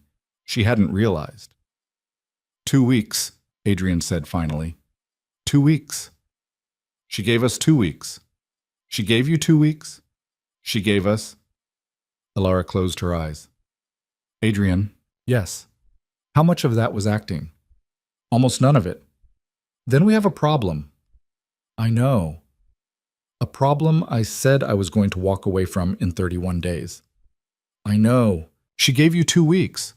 That is inside my 31 days, do you see? That is inside them. Meaning whatever this is, whatever you are doing with Delaney, whatever the plan is, it moves up, doesn't it? You don't have 18 more days at the back end. You have none. This just became 2 weeks, and then whatever comes after 2 weeks. Adrian was quiet. Yes, he said. This just became 2 weeks. And at the end of the 2 weeks, what happens? At the end of the 2 weeks, Graham Delaney and I sit down in a federal office in the Loop, and I hand over everything I have been building. Every document, every account, every name. I go into protective custody that night. From that moment until the trial, I am not in this house. I am in a place I will not know the address of, guarded by people I will not meet until the day I walk in. It will be probably about 3 months before the trial, then 18 months inside. 3 months, maybe 4, and then 18 months. Yes. And I, and you, he said very carefully, are supposed to, the night I go into custody, take the ring off, take the bag Mrs. Kovac will have packed for you, and go home. That is supposed to be the night. 2 weeks from tonight, not 31 days. 14. She opened her eyes. You have known this, she said. For how long? Since this afternoon. Since this afternoon. Delaney called me at 4. He had been watching the flights. Yuri's flight was moved up. He told me Tamara was almost certainly coming with him. He told me, based on what he knows of her, that she was going to do what she did tonight. Not the exact offer, but something like it, a deadline. Delaney said, his words, Volkov, it's moving. You have 2 weeks or less. Get your things in a row. And you did not tell me. No. Adrian, I was going to tell you tonight, after. I did not want you to carry it into that room. You decided that for me. Yes. Adrian. Yes. That was not your decision to make. I know. We agreed. I know. She turned her head away. She looked out the window again. The snow was coming down harder. Mikhail had put on the wipers and was driving, as always, like a professional who had decided 40 years ago not to die in a car accident. Stop the car, Alara said. Adrian went still. Mikhail, he said slowly. Stop the car, Mikhail, Alara said. Please. Mikhail glanced in the mirror. His eyes moved briefly to Adrian. Adrian nodded, once. Mikhail pulled the sedan carefully to the curb, on a quiet street in a neighborhood Alara did not recognize. He turned off the engine. He sat facing forward, a wall of patience in a driver's seat. Alara turned to Adrian. You promised me, she said. You said, in that study that morning, if I asked, you would tell the truth. Every time, especially when it was ugly. You said that. I know. And in 4 hours you would have told me. You would have told me after dinner. You would have, in this car, told me anyway. So it was not about the lie. It was about you deciding on your own that I could not handle it at a table. That is worse. Alara. I sat across from that woman, Adrian. I sat across from her and I looked her in the eye, and I told her I was a woman who had made a decision knowing less than she would have liked to know. And I was right. I just didn't know how right. I am a grown woman. I do not need you to protect me from information. I need you to trust me with it. I was trying. I know what you were trying. Stop trying. Trust me instead. He looked at her for a long moment. Then slowly he did something she had not seen him do in 11 days. He put his face in his hands. Just for a second. Just long enough that when he lifted it again, his eyes were wet, although he had not cried. He was a man who had been trained for a long time in not crying. But his eyes were wet, and his jaw had let go of the shape it had been holding since the restaurant, and he looked for one unguarded second, like a man who had been running for 3 years and had finally run out of country. Okay, he said. His voice was rough. Okay, I trust you. Say what happens in 2 weeks. In 2 weeks, I walk into a federal building on Dearborn Street with a binder of evidence, and I sign a cooperation agreement. I go into protective custody that night. I do not come back to this house. You do not come with me. There will be men outside your clinic and outside your mother's house in Evanston and around your sister in Seattle for the next 6 months, because Yuri will figure out what happened within about 72 hours of my disappearance, and Tamara will not be able to stop him. You will not see most of the men. They will be very good. They will not interfere with your life. They will keep you alive. In 6 months, if all goes well, there will be arrests. The threat will, at that point, effectively end. 3 months after that, I will be in a minimum security federal facility for 18 months. When I come out, I will be 30 days into being a man with a new name in a new city, and I will have no right to contact you. I will not. That is the plan. She looked at him. That is a terrible plan, Adrian. I know. You're going to disappear. I am going to disappear. And you were not going to tell me this part either, were you? The part where you never see me again. I was going to tell you this part tomorrow. Adrian, I am sorry. Stop saying you are sorry. I am sorry. She laughed. It was the same laugh from the bar, 11 days ago. A cracked, unhinged, honest sound. It came out of her, and she could not stop it for about 10 seconds, and by the end of it, she had her face in her hands, and Adrian was watching her like a man watching a fire he had started. Adrian Volkov, she said finally, wiping under her eyes with the side of her thumb. You are a terrible, terrible man. I know. You put a ring on my finger 11 days ago in a hotel bar. You told me your whole plan was 6 weeks. You told me there would be a charity dinner, a private party, and one other. You told me I would be out by Christmas. You did not tell me, until tonight in a car on a side street, that your actual plan is that in 14 days you are going into federal custody and I am going to be guarded for 6 months by men I will never meet, and that you are never in this life going to see me again. Yes. Adrian. Yes. That is not a plan you make for a stranger. No, he said quietly. It is not. That is a plan you make for someone you love. Yes. She was not sure afterwards which of them moved first. She thought it was her. She thought also that it didn't matter. She leaned across the back seat of the sedan and she put her hand on the side of his jaw, the jaw she had touched 12 days ago, in the bar, in front of a mirror for a man in a bad coat, and she kissed him. It was not a long kiss. It was not a movie kiss. It was a short, hard, furious kiss. The kiss of a woman who had been lied to by a man who loved her, and who had decided that the lie was going to end here, in this car, right now. He did not kiss her back for about half a second. Then he did. His hand came up to the back of her neck, carefully, the way he did everything carefully, and she felt him exhale into the kiss like a man who had been holding his breath since November. She pulled back. She kept her hand on his jaw. "I am not saying it back yet," she said. "I said I wouldn't today and I meant it.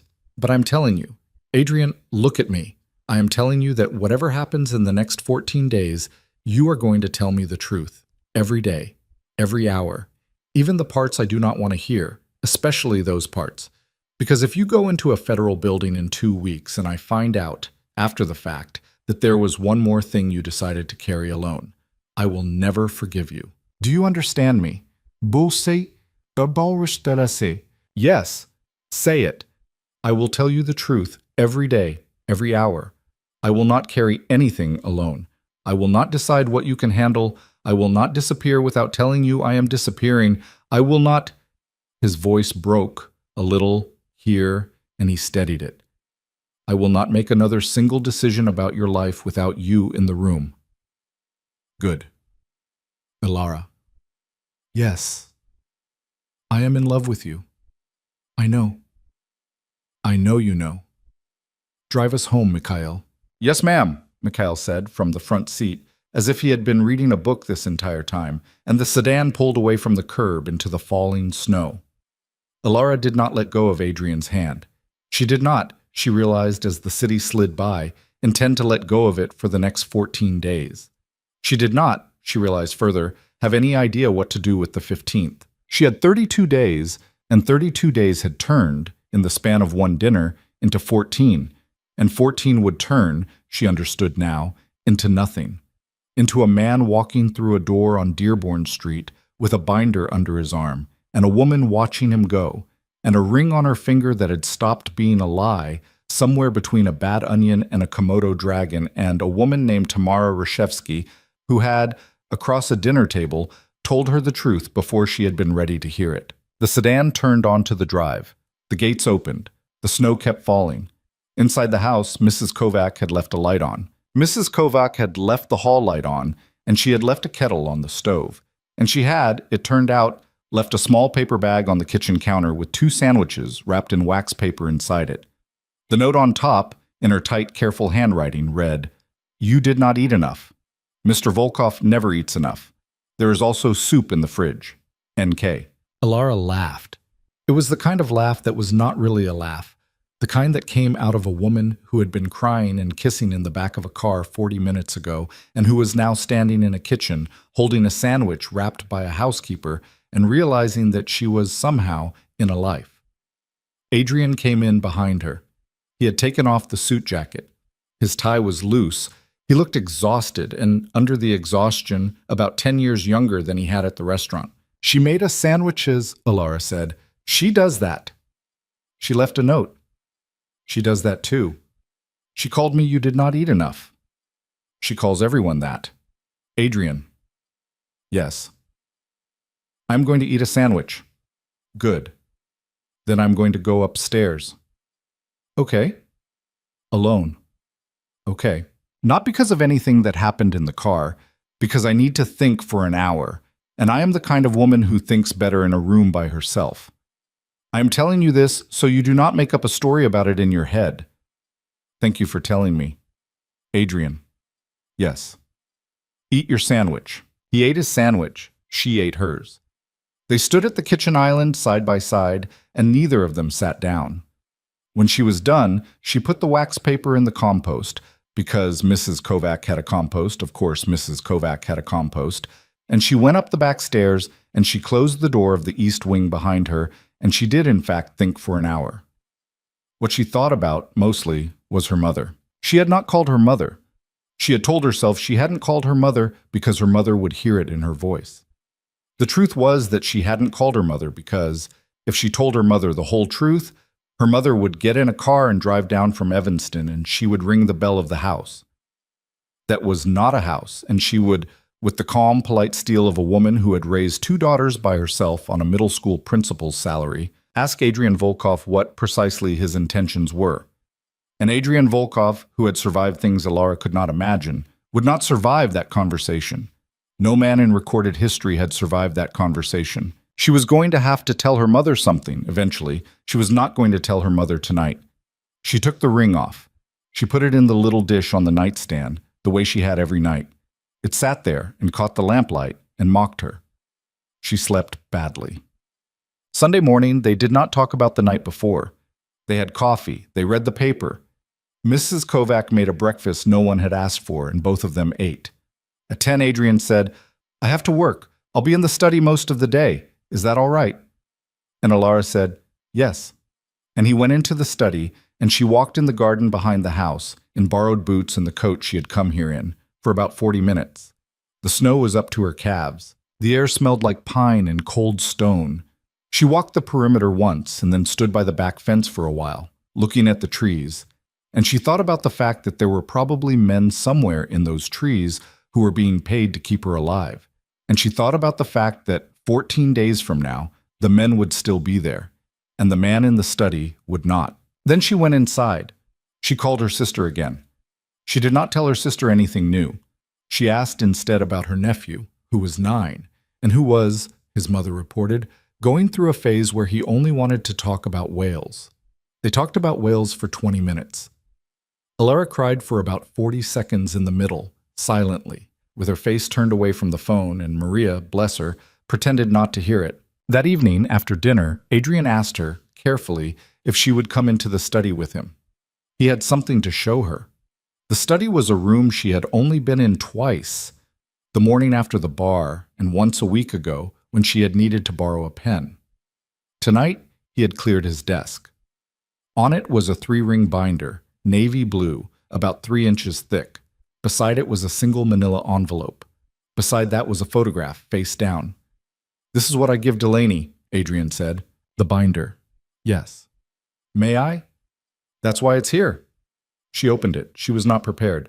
It was organized the way a doctor organized a patient file. Tabbed sections, cross-references, color-coded flags.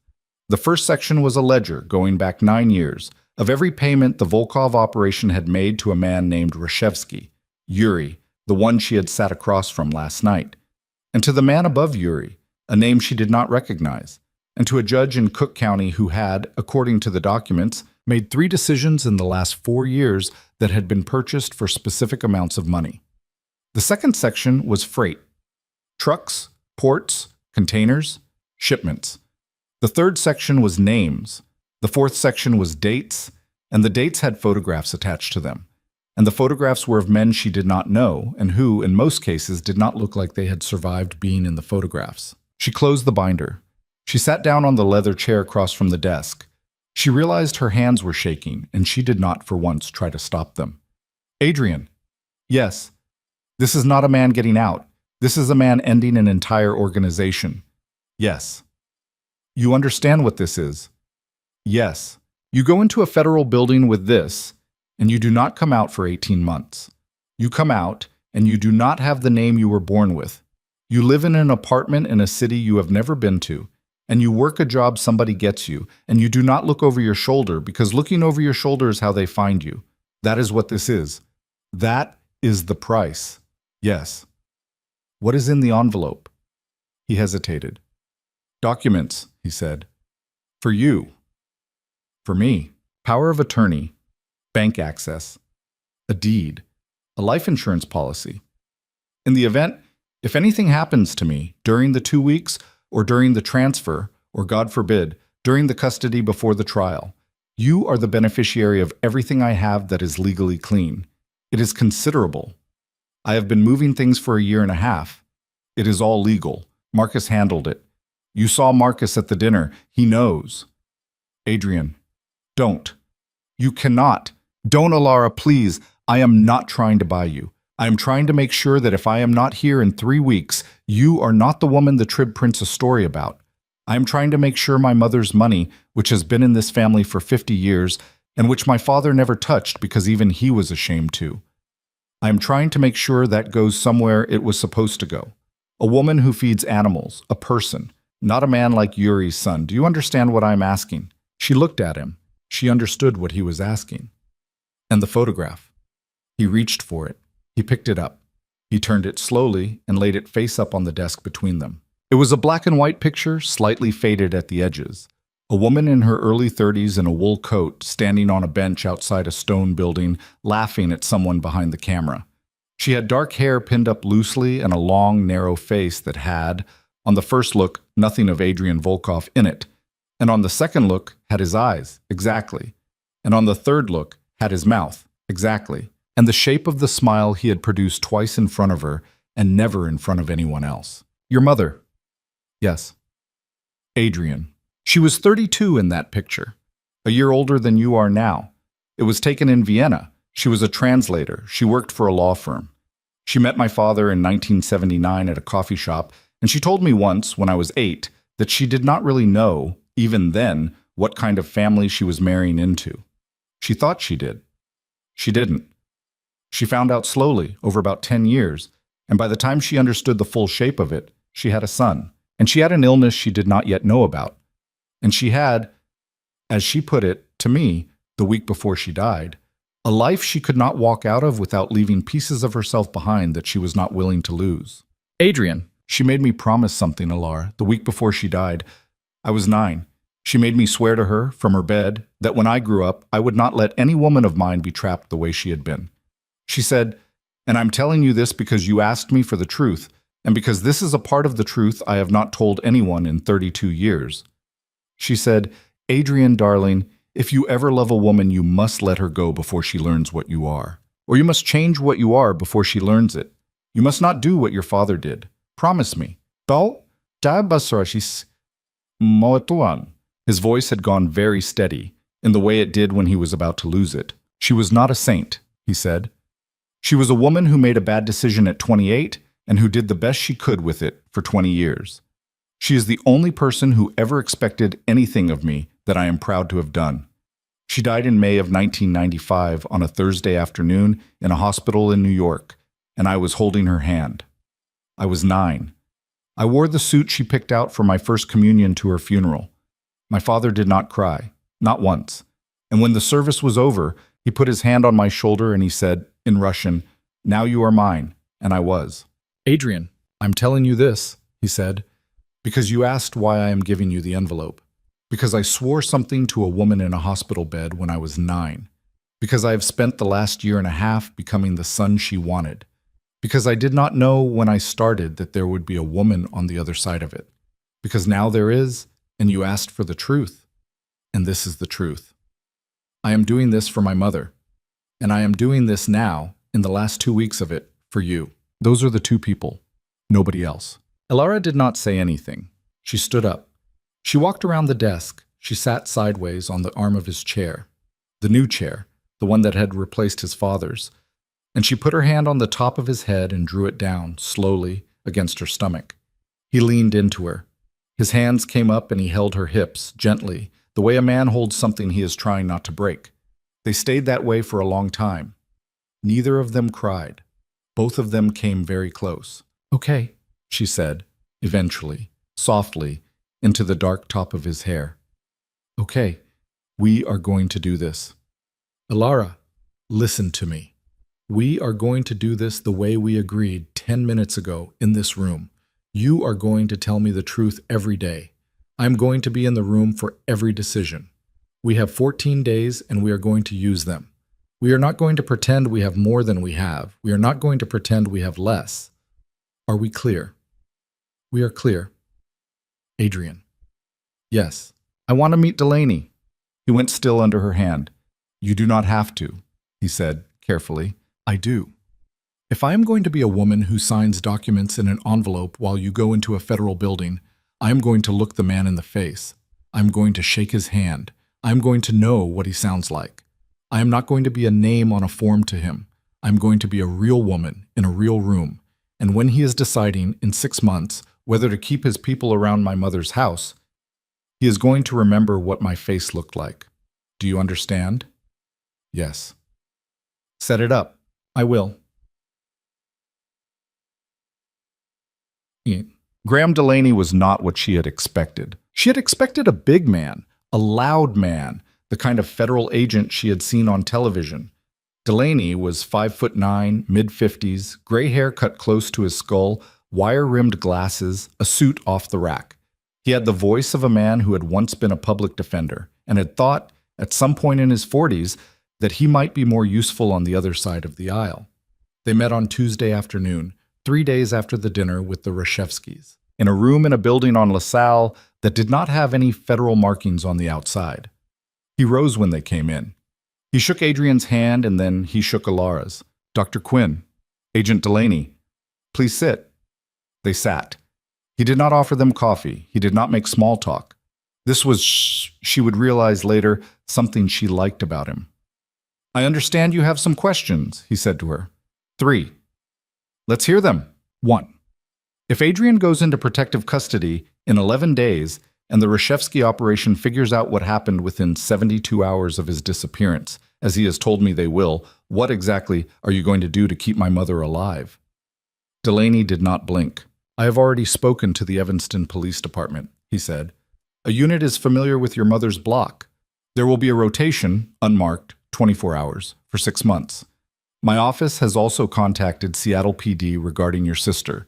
Your clinic will have 2 of our people in the waiting room as pretend clients for the first month, and 1 after that. A contractor will install cameras at your home in Oak Park. The cost is covered. The installation is Thursday. You don't need to be there. None of this will be obvious. All of it is in place already. 2. How many cases like this have you worked? In my career, 11. 3 I can talk about. This is the largest. How many of the women involved in the 11 were hurt? Delaney paused. 1, he said. How badly? A broken arm, wrong place, wrong time, an attempted intimidation that was not sanctioned from the top. The attempt was not successful. The arm healed. 3. When Adrian comes out of prison in 20 months, 18. 18. When he comes out of prison in 18 months, as a man with a new name, in a city he will not know, under the program you will place him in, what are the rules? Specifically, Delaney took his glasses off. He cleaned them on his tie. He put them back on. "Dr. Quinn," he said, "I'm going to tell you the truth, because Adrian asked me to, and because I have been doing this long enough to know that the truth is the only way a relationship like yours survives what is coming. The rules are these. He will not be permitted to contact you, not by phone, not by mail, not through an intermediary. If he breaks that rule, he is in violation of his protective agreement, and if it is discovered, he loses his protection, and without his protection, he is a dead man inside of 2 weeks. That is not a guess. That is an observation. Is there a way for me to contact him?" "No." "Agent Delaney, Dr. Quinn, is there a way specifically?" He looked at her for a long moment. "There is a way," he said, "that I cannot discuss with you today. There is a letter, once a year, that in some cases a person in his situation is permitted to receive through a secure channel. It is monitored. It is a privilege that is not universally granted. If, 18 months from now, when he comes out, you are still a woman who wants to write that letter, you are going to come to this office, and you are going to sit in this chair, and you and I are going to have a conversation. That is the most I can tell you today. I am not promising you anything. I am telling you that I will not, on principle, slam the door." Go. Alara exhaled. "Okay," she said. "Okay. Okay. That's enough for now. Dr. Quinn." "Yes." "One more thing." "Yes." Delaney looked at Adrian. Adrian was sitting in the chair beside her, very still, the way he always sat in rooms like this, like a man who had decided not to take up more space than necessary. Delaney turned his eyes back to her. "In 11 cases," Delaney said, "I have watched men sit in this room with a binder like the one on my desk, and I have watched them say, for whatever reason, that they were going to change. Some of them meant it, some of them did not. Some of them meant it at the time and changed their minds in a month. One of the 3 I can talk about, a man from Baltimore, about your fiancée's age, walked out of this office, flew to Madrid on a passport we did not know he had, and we did not see him for 4 years. When we did see him, he was running half of what we had been trying to shut down, under a different flag." "Ina, Agent Delaney, I am not finished." "All right, I'm telling you this," Delaney said, "because this man sitting next to you, I believe. I have been doing this work for 22 years, And there are very few people I believe. He is one of them. He has been coming to see me voluntarily for 18 months. He has brought me evidence against himself that I would not have found in 10 more years.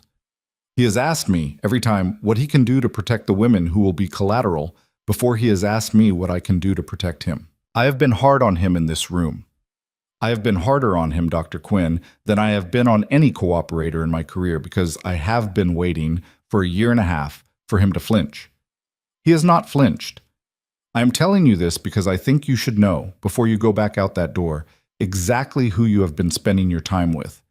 Tom Ki Masetanchan. She did not know what to say. Thank you, she said after a moment. Agent Delaney, Dr. Quinn. Thank you. See you in 2 weeks. See you in 2 weeks, Richette. Outside in the car, they did not speak on the drive home. Adrian had not spoken since they had sat down in Delaney's office. He had let her ask her questions. He had let Delaney answer them. He had sat in his chair with his hands on his knees, and he had, she realized, trusted her, for the first time in the way he had promised her he would, to be the one who asked. At home, in the kitchen, Mrs. Kovac made them tea. Neither of them drank it. Mrs. Kovac, who had apparently developed a sense for when not to hover, said, "I am going to bed. There is stew for later," and went upstairs. When she was gone, Elara said, "I need to tell my mother." "All right. Tomorrow." "All right. Not everything." "No. The engagement part. Not the federal part. I'm going to tell her that I met a man quickly, that it is real, and that he is traveling for work for a long time, starting in 2 weeks. And that is the story. She will not believe all of it. She will believe enough of it. She will want to meet you." "I would like to meet her." "Adrian." "Yes, I'm going to bring her here. Not because I want to. Because if she does not meet you, in person, in a room where she can see your face, she is going to spend the next 18 months unable to believe you were real. And I need her to believe you were real, because I'm going to need her for those 18 months. When? Friday. I will call her tomorrow. She will come Friday night. For dinner. It will be Mrs. Kovac, you, me, my mother. That is all. All right. She will ask you hard questions. Yes. She will probably make you cry. Probably. I am not going to rescue you. I would not expect you to. Adrian. Yes. You are doing very well today. I am doing exactly what I said I would do. I know. That is why I said it. He laughed, short and tired, and leaned his forehead against hers for a second at the kitchen island. He did not kiss her. He did not need to. The day had been enough. Ruth Quinn arrived at 6:15 on Friday evening in a Subaru that was 15 years old and a coat that had been new when Bill Clinton was president. She was 5'3". Her hair was white. She had been the principal of a middle school in Evanston for 28 years before she retired, and you could still tell walking up behind her in a grocery store within about 2 seconds. She did not ring the bell. She knocked. Mrs. Kovac, who had been briefed, opened the door and said, "Mrs. Quinn, please come in." And Ruth. Quinn said, "Oh, you must be the housekeeper. How wonderful. I brought cookies. They're from the bakery on Central Street. I know it's silly to bring cookies to a house like this, but I do not know how else to arrive." Mrs. Kovac took the cookies. Mrs. Kovac, who had worked in this house for 11 years, and who had served 2 senators and a congresswoman, and once, memorably, a sitting governor. Mrs. Kovac, in the foyer, holding a bakery box, took a small, involuntary breath, and Elara watched her mother, within 40 seconds of entering the house, win her over without trying. "Mom," Elara said, coming down the stairs. "Oh, honey." They hugged. Ruth held on a beat longer than usual. Then she stepped back and looked hard at her daughter, the way she had been looking at her daughter since approximately 1996, and she said, "You look tired, and in love, and confused, in roughly that order. Mom, where is he?" Adrian stepped out of the hallway. Ruth turned. She walked, small and steady, across the foyer toward him. She stopped about 3 feet away from him. She looked up at him. She was wearing her reading glasses on a chain. Her face was not unkind. It was also not, in any particular way, welcoming. "Adrian Volkov," she said. Yes, ma'am. I am Ruth. It is a pleasure to meet you, Ruth. That remains to be seen. Yes, ma'am. My daughter has told me in the last 4 days about 10% of what is actually going on in this house. I expect so, ma'am. I would like to know another 20% of it over dinner. I will do my best. Good. She walked past him into the dining room. Alara exhaled. Adrian did not. Dinner was, and Alara would remember this for a very long time, one of the strangest meals of her life. Mrs. Kovac had made a roast chicken, a leek gratin, a simple green salad, and a loaf of bread she had baked herself. Ruth, who had spent her life feeding other people's children subpar lasagna from industrial trays, ate like someone who had been waiting 67 years to be cooked for. She complimented Mrs. Kovac 3 times. Mrs. Kovac, who did not blush, blushed. Then Ruth turned to Adrian. How did you meet my daughter? The cover story was a fundraiser. Alara opened her mouth. Adrian said, At a bar, ma'am, in a hotel downtown. 12 days ago, not November. 12 days. I have to correct the story because I am not going to lie to you in your daughter's house, even once. Alara set her fork down. Ruth did not blink. 12 days. Yes, ma'am. And you are engaged? Yes, ma'am. I'm going to tell you honestly, the short version of what happened, because your daughter asked me to tell her the truth every day from now until the end of time, and because I am not going to start our acquaintance by lying to her mother. Is that acceptable? I am listening, Mr. Volkov. He told her, not all of it, not Delaney, not the binder, not the 18 months in a federal facility or the new name in a new city. But he told her about the bar. He told her about Yuri. He told her honestly that he was a man who had come from a dangerous family, that he was in the last weeks of leaving that family for good, that he had asked Alara for help in a moment of fear 12 days ago, that Alara had given it, and that somewhere between that moment and the present one, he had fallen in love with her. He told her that he was going to be traveling, as Alara had said, for work, for about 2 years, starting in 10 days. He told her that during those 2 years, he would not be in contact. He told her that Alara was going to be entirely protected by professionals during that time, and that her protection, and Ruth's and Maria's in Seattle, was the thing he cared about most in the world. He told her that he understood he did not have the right to ask her for her blessing. He said he was going to ask for it anyway. Ruth listened. She did not interrupt. When he was finished, she picked up her wine glass. She took a small sip. She set it down. She looked at him for a long time. Then she looked at Alara. Then she looked back at him. Mr. Volkov. Yes, ma'am. Do you love her? Yes. Is she safe with you? Yes. And when I'm gone, she will be safer than she is now. Is she safe from you? Adrian did not flinch. Yes, ma'am, he said. She has been safe from me since the first 30 seconds. She always will be. How do you know? Because my mother made me promise when I was 9. Ruth took off her reading glasses. Your mother. She died when I was 9, ma'am. She made me promise that any woman I loved I would not trap. I spent most of my life failing that promise in the abstract. Your daughter is the first one I have been able to keep it for. Ruth Quinn, who had been a middle school principal for 28 years, who had seen parents lie to her across a desk about their children, who had been cried at and yelled at and pleaded with. Ruth Quinn looked at Adrian Volkov for 20 long seconds. Then she turned to her daughter. Honey. Yes, Mom. Do you love him? Alara looked at the man across from her. The man with the reading glasses he had worn on a Saturday morning, and the bad knife skills, and the mother in a Vienna coat, and the plan to disappear in 10 days. The man who had, for an hour at LaSalle Street, let her ask every question. Yes, she said, I love him. I was going to tell him so tonight, after you left, but since you're here, yes, Mom, I love him. Adrian's hand, which had been on the table, went very still.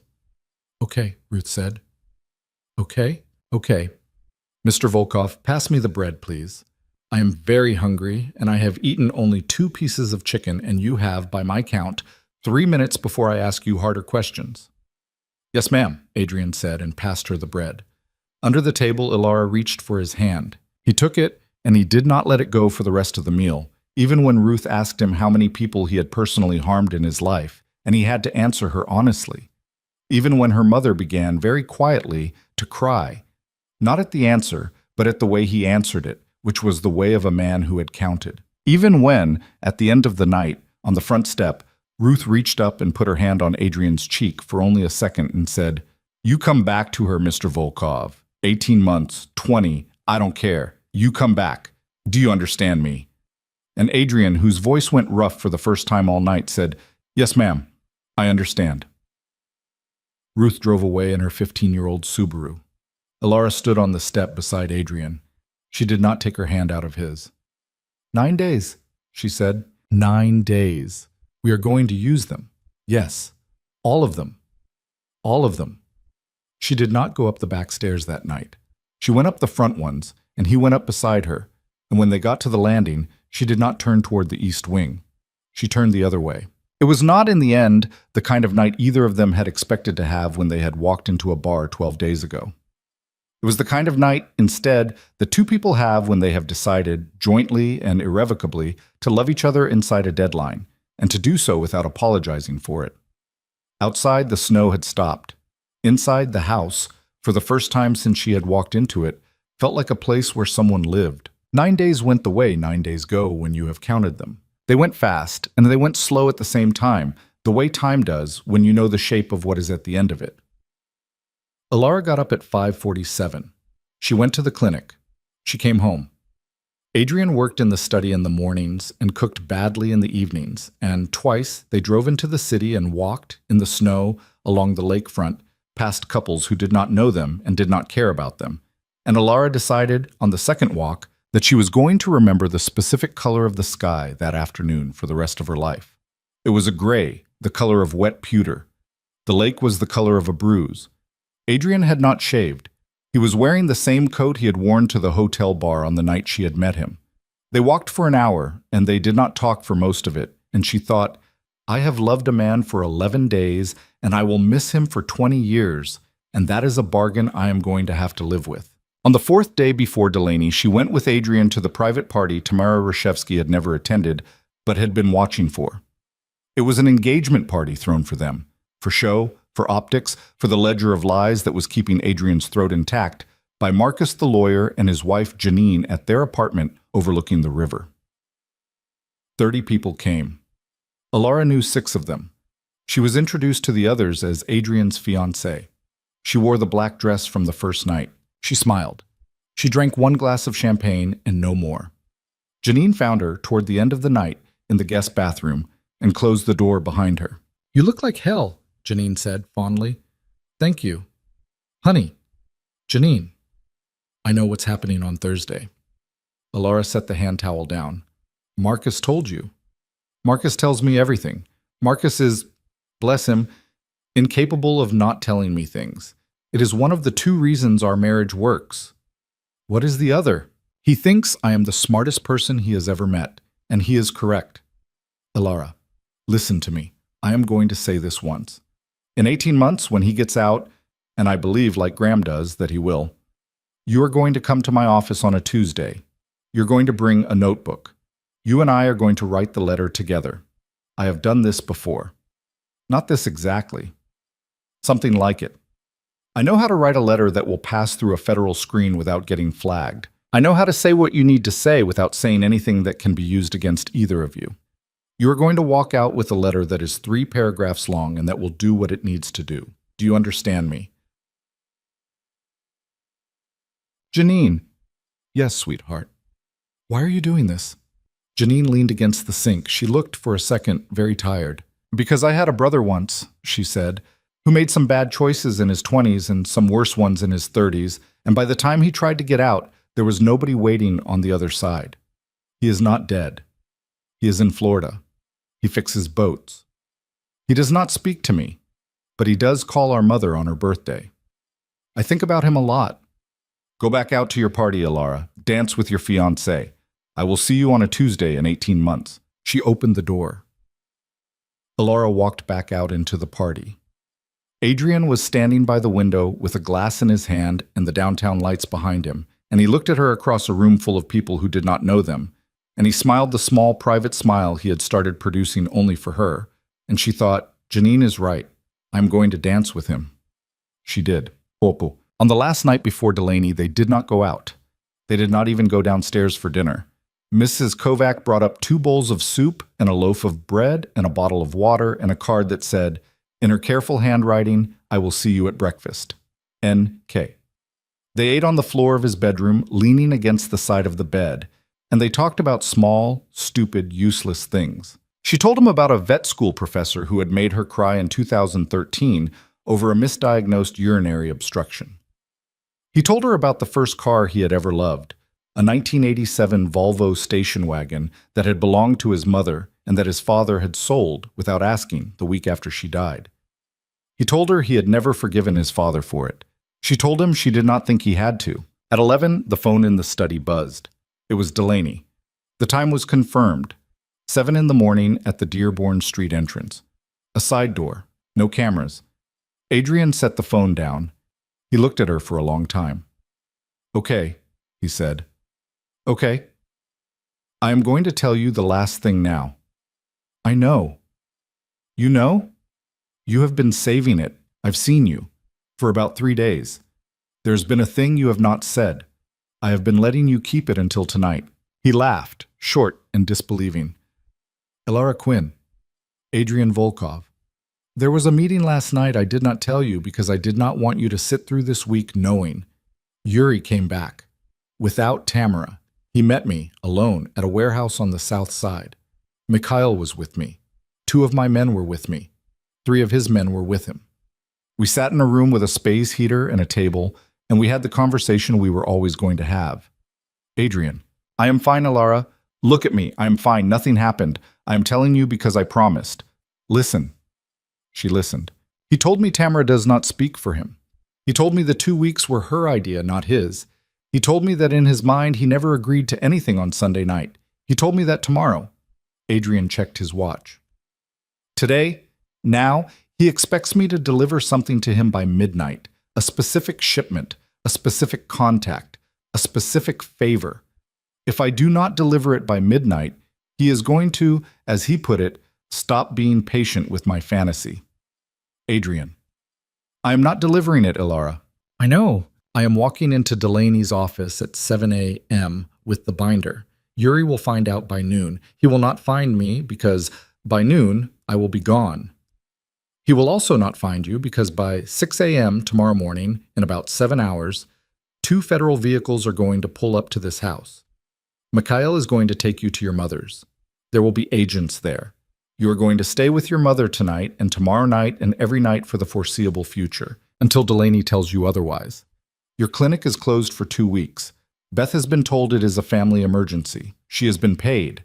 Mikhail will take you back and forth from Evanston starting in 3 weeks, when Delaney says it is safe. And until then, you are going to sit in your mother's kitchen, and you are going to be bored out of your mind, and you are going to be alive. When did you arrange this? Tuesday afternoon, Delaney and I. After you asked him your 3 questions. You did not tell me.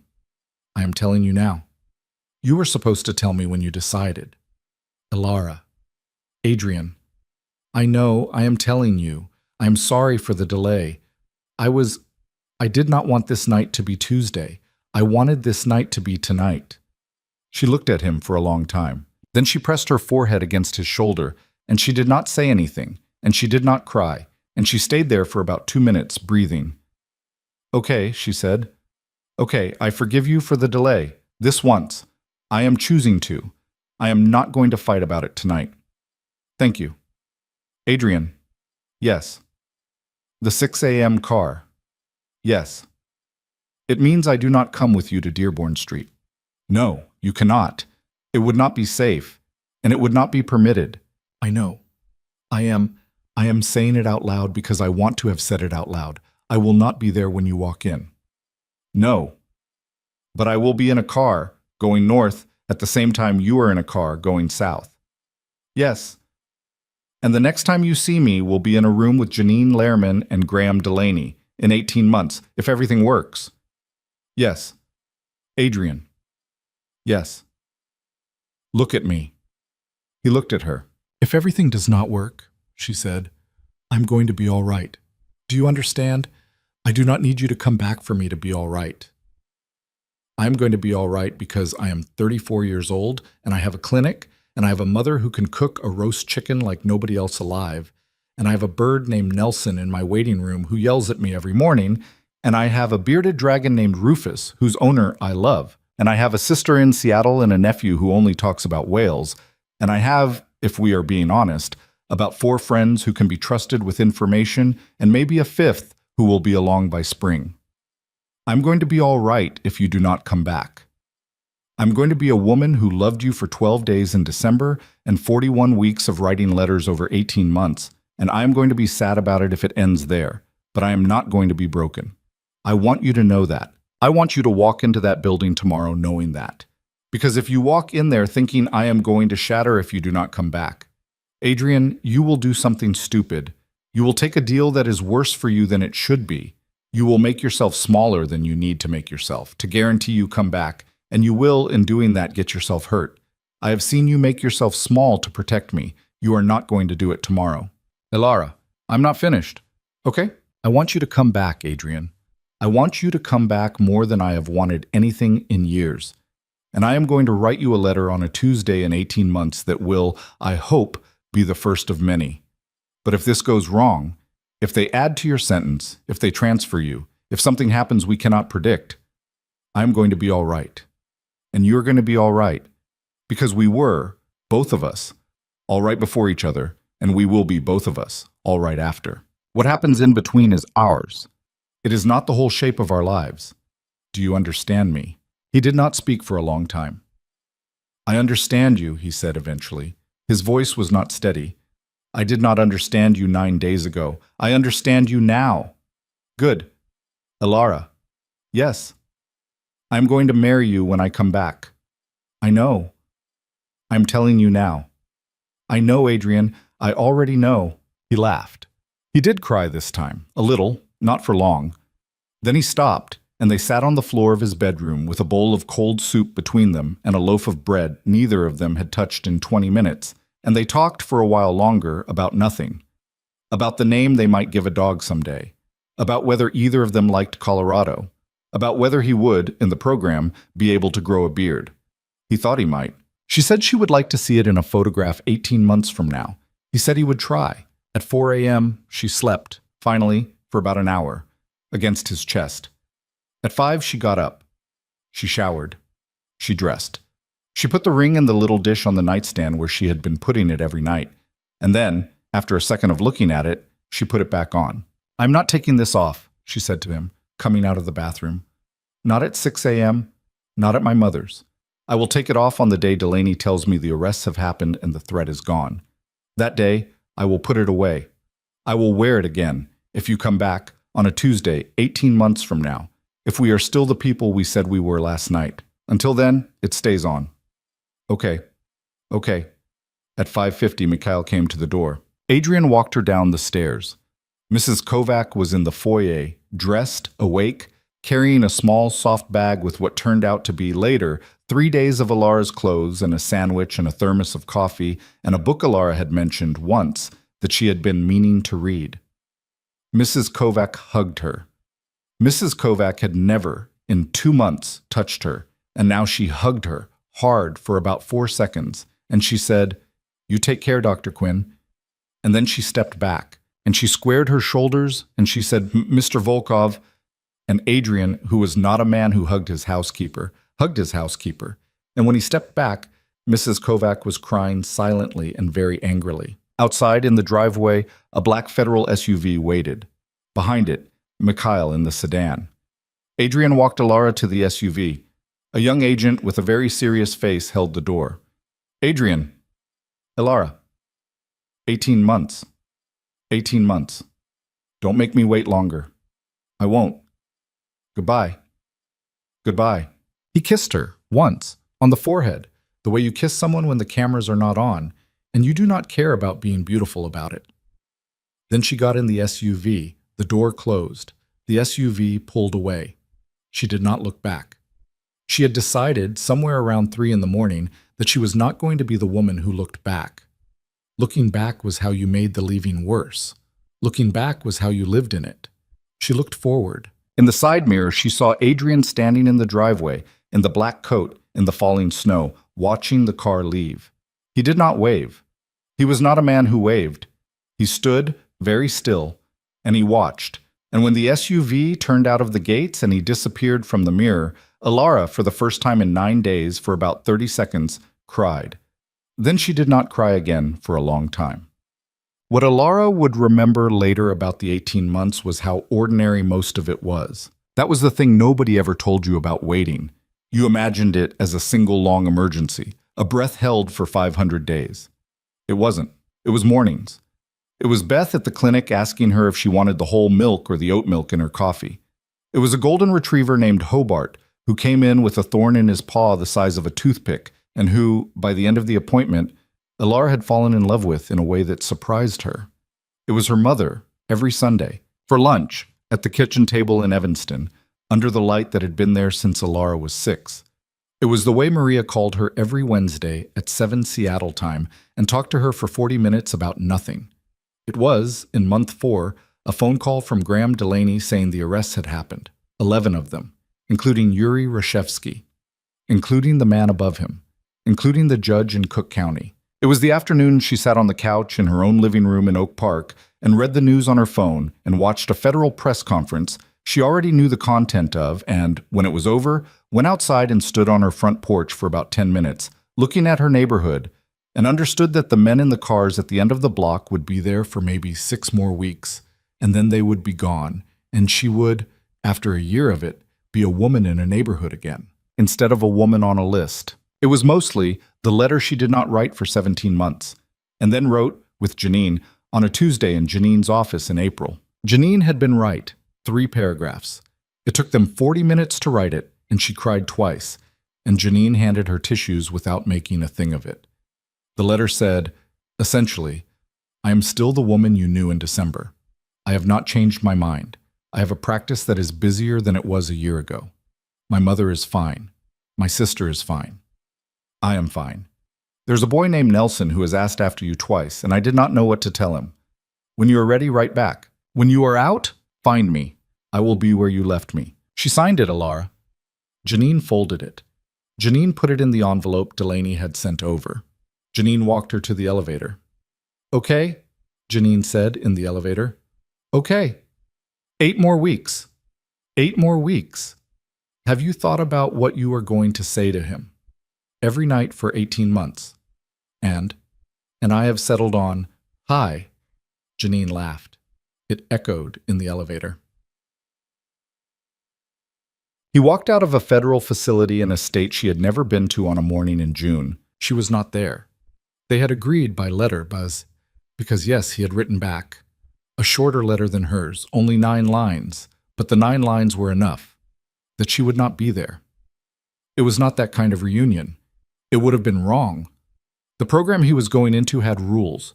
The rules included a period of transition. He would be in a city he did not know, in an apartment he had not picked, for a length of time that would not be told to him in advance. At some point in the next 6 months, he would be allowed to contact her, not before. It turned out to be 2 months. She was at the clinic. It was 6:40 in the evening. Beth had gone home. Alara had stayed late to finish a chart. Her phone rang. The number was unfamiliar. She almost did not pick it up. She was very tired. She had, an hour before, been thinking about nothing, about a cat named Miso who had come in that afternoon with a torn ear. She picked up the phone on the 4th ring, annoyed with herself for picking it up. Quinn? There was a pause.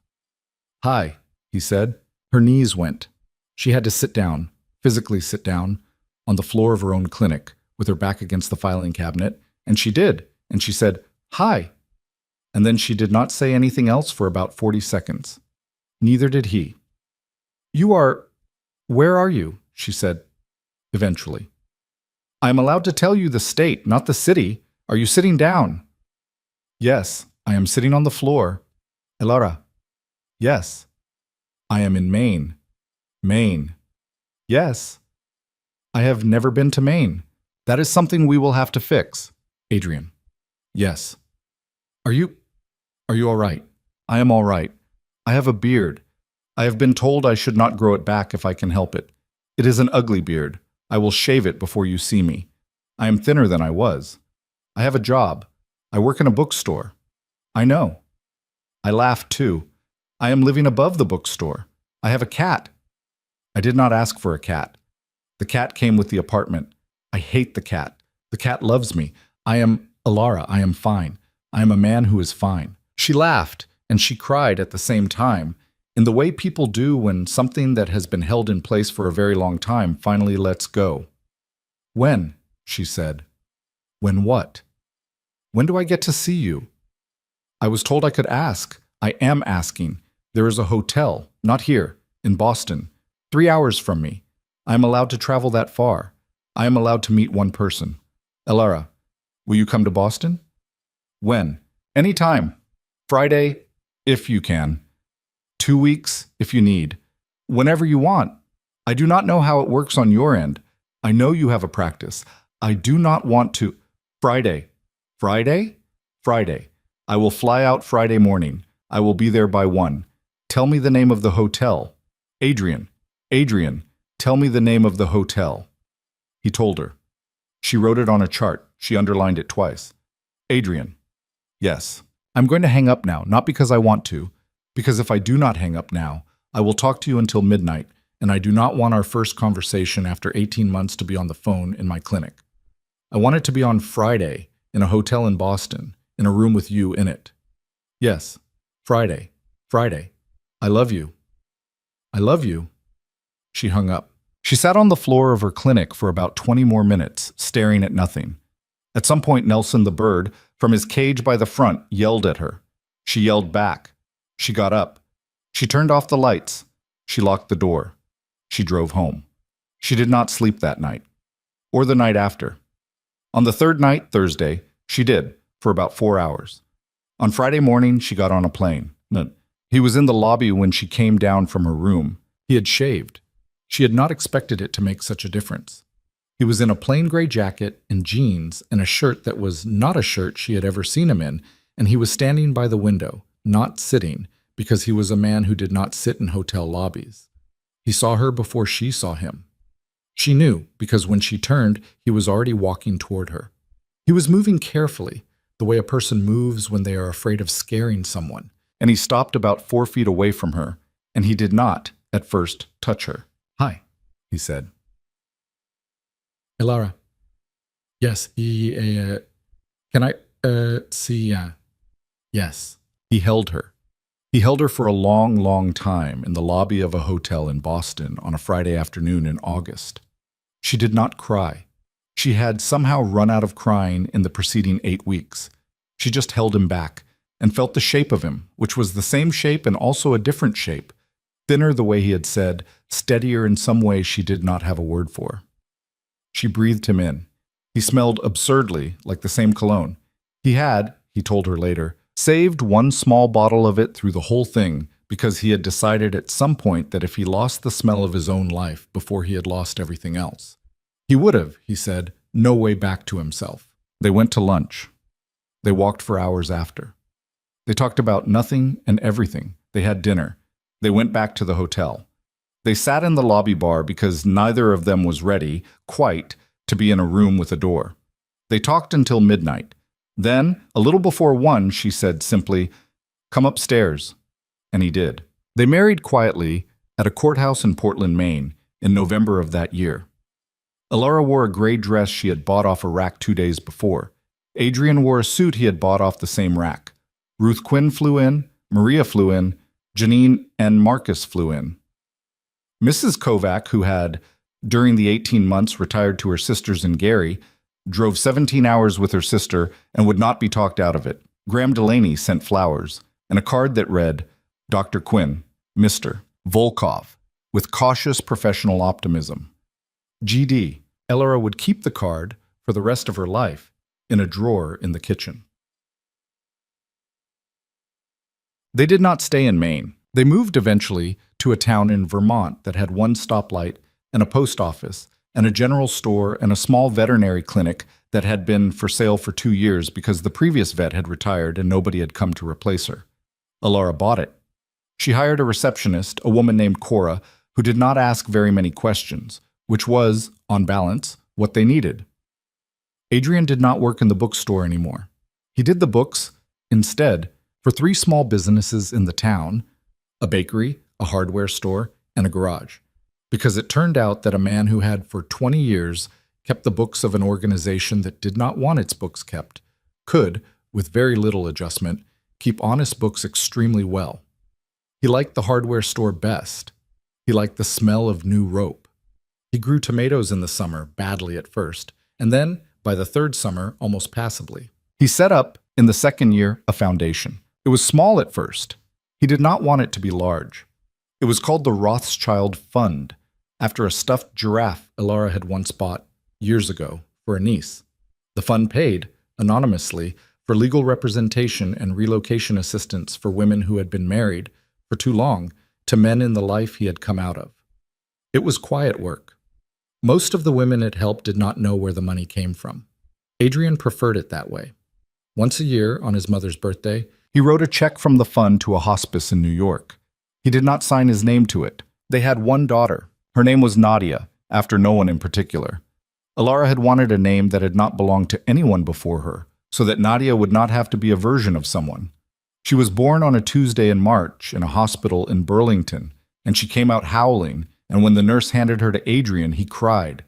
Not the small, controlled sedan backseat crying that Elara had seen twice before, but the full, undignified crying of a man who had genuinely not expected to be a father, and who was now holding, against his chest, an 8-pound, 4-ounce argument for everything he had been trying to become. Nadia grew up in the house with the crooked porch on a street where everyone knew her name, and she did not know, for a long time, that her father had been anybody other than the quiet man who did the books for the hardware store.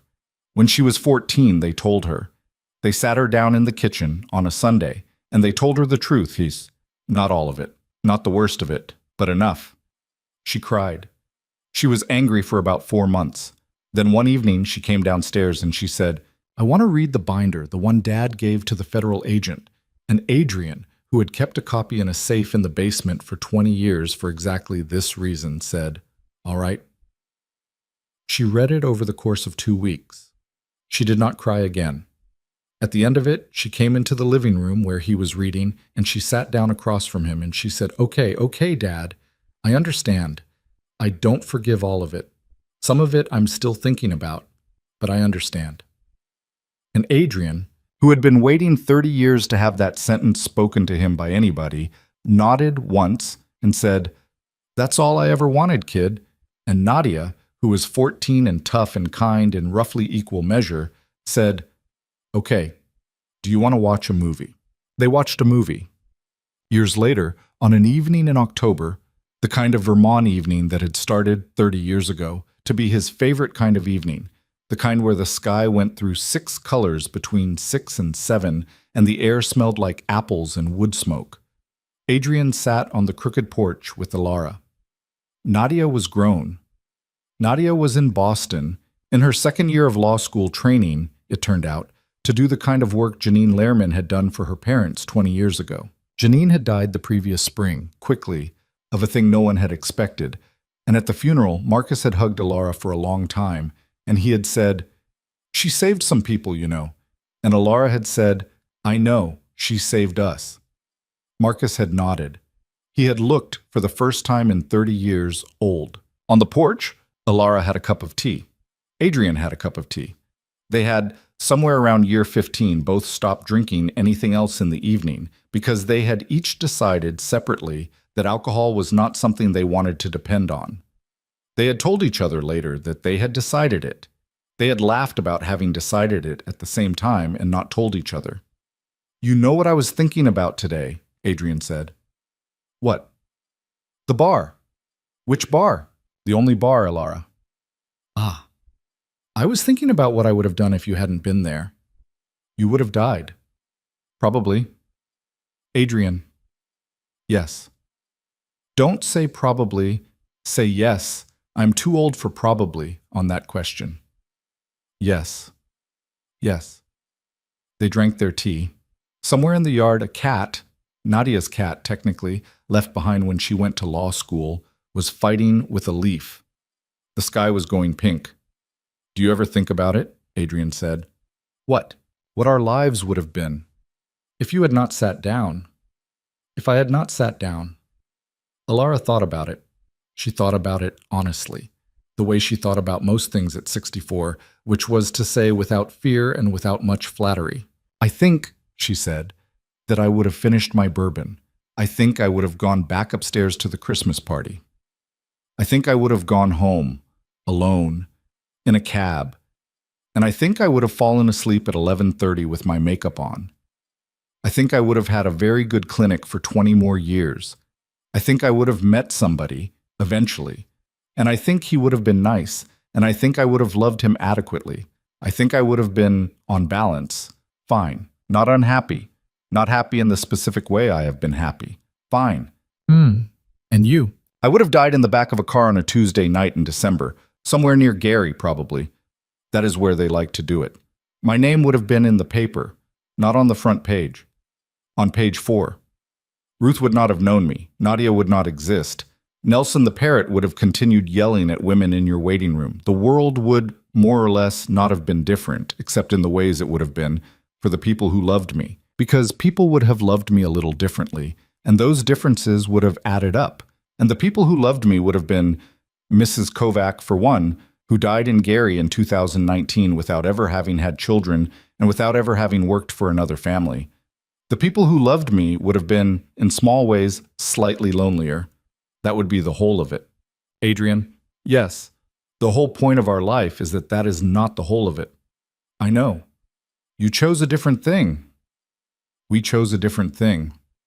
They did not speak for a while. The sky went from pink to lavender. A truck went by on the road, far off. A dog barked. The cat, defeated by the leaf, came up on the porch and sat, with an offended expression between them. Do you think, Adrian said finally, that any of what we did mattered? To whom? Anyone. Adrian, I know how this sounds. It sounds like a man who is 67 and who has been given more than he deserves and who is trying to figure out how to pay the bill. I have been watching you think this thought for a week. Come on, say it. I am saying it. Say all of it. He was quiet for a second. I am saying, he said, that I spent 20 years helping an organization hurt people. I spent the next 20 trying to undo it. I put 11 men in prison. Some of them are dead. Some of them are out. I helped some women. I raised a daughter who is somehow the best person I have ever met. I loved a woman who is the best person I have ever met. I am saying that I do not know, Alara, whether any of that comes out to 0. I think it might come out to a little above 0. I think it might come out to a little below. I do not know. Alara turned to him. In the porch light, his face was the face she had first seen in the mirror of a hotel bar when she was 34. It was older. The gray had taken over all of the hair and some of the beard. The scar through his eyebrow was the same. The eyes were the same. Adrian. Yes. You are asking the wrong question. What is the right question? The right question is not whether you came out even. The right question is whether, in the last 40 years, you were the kind of man who was trying. Not in a stupid way. Not in a heroic way. Not in a way you got to brag about. In the specific, boring, daily way. Did you try? Yes. Every day. Yes. Even when you didn't want to. Yes. Then we do not need the math, my love. We do not need to know whether it was 0 or above or below. I do not care. I have never cared. I have lived with you for almost 4 decades. I watched you every morning try. That is the whole answer. That is the only answer I am interested in. There is not a ledger. There never was one.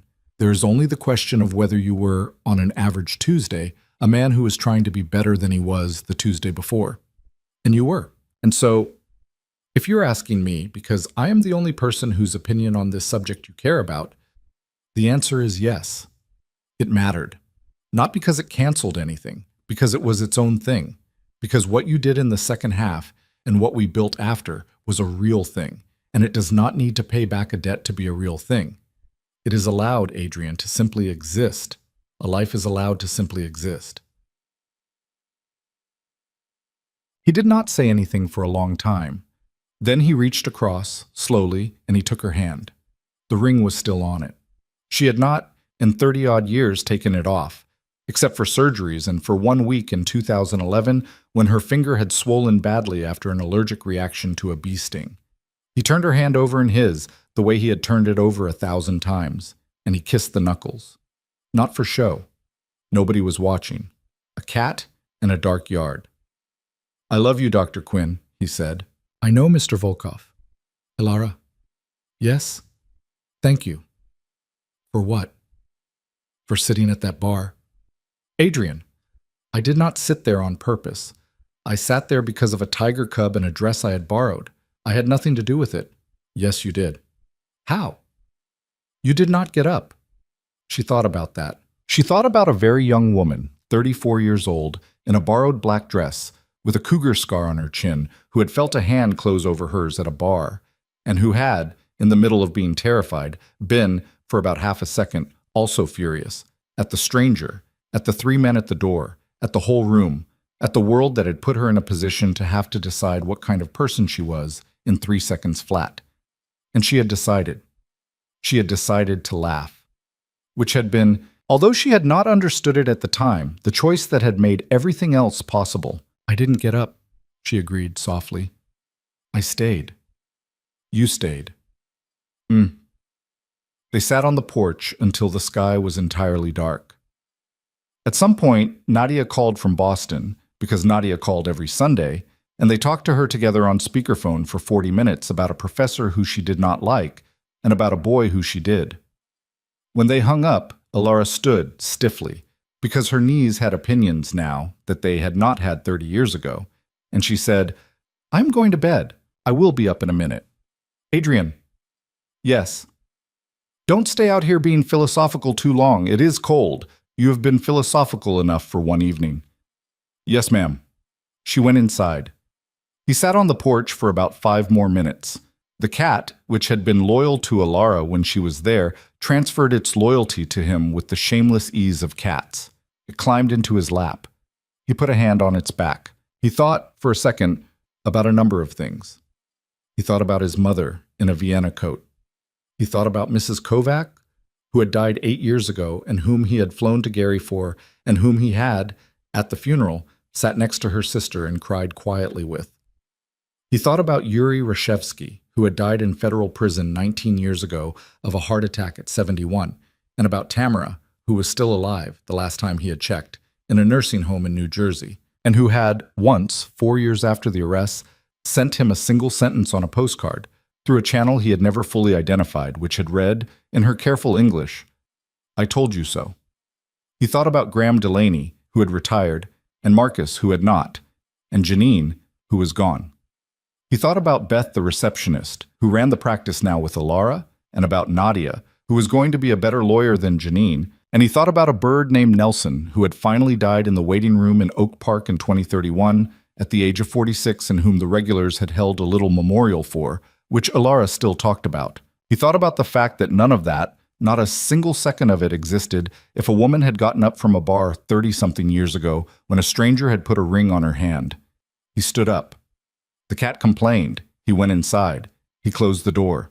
And somewhere upstairs, in a crooked house, on a quiet street in a town that did not know half the story, Ilara Quinn Volkov was already half asleep with the lamp on, waiting for him the way she had waited for him, one way or another, for 36 years and counting.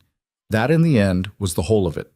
Not a dramatic ending, not a ledger closed, not a life that had made up for itself by any sum anyone could calculate. Just a man going up the stairs to his wife on a Sunday night, and a woman leaving the light on for him, and the small, unspectacular, hard-won truth, which was that two people had, a long time ago, done a reckless thing in a bar, and then spent the rest of their lives deciding every morning to keep doing it better. Some lives, it turns out, are built that way. A lie, once, and then, every day after, the work of making it true.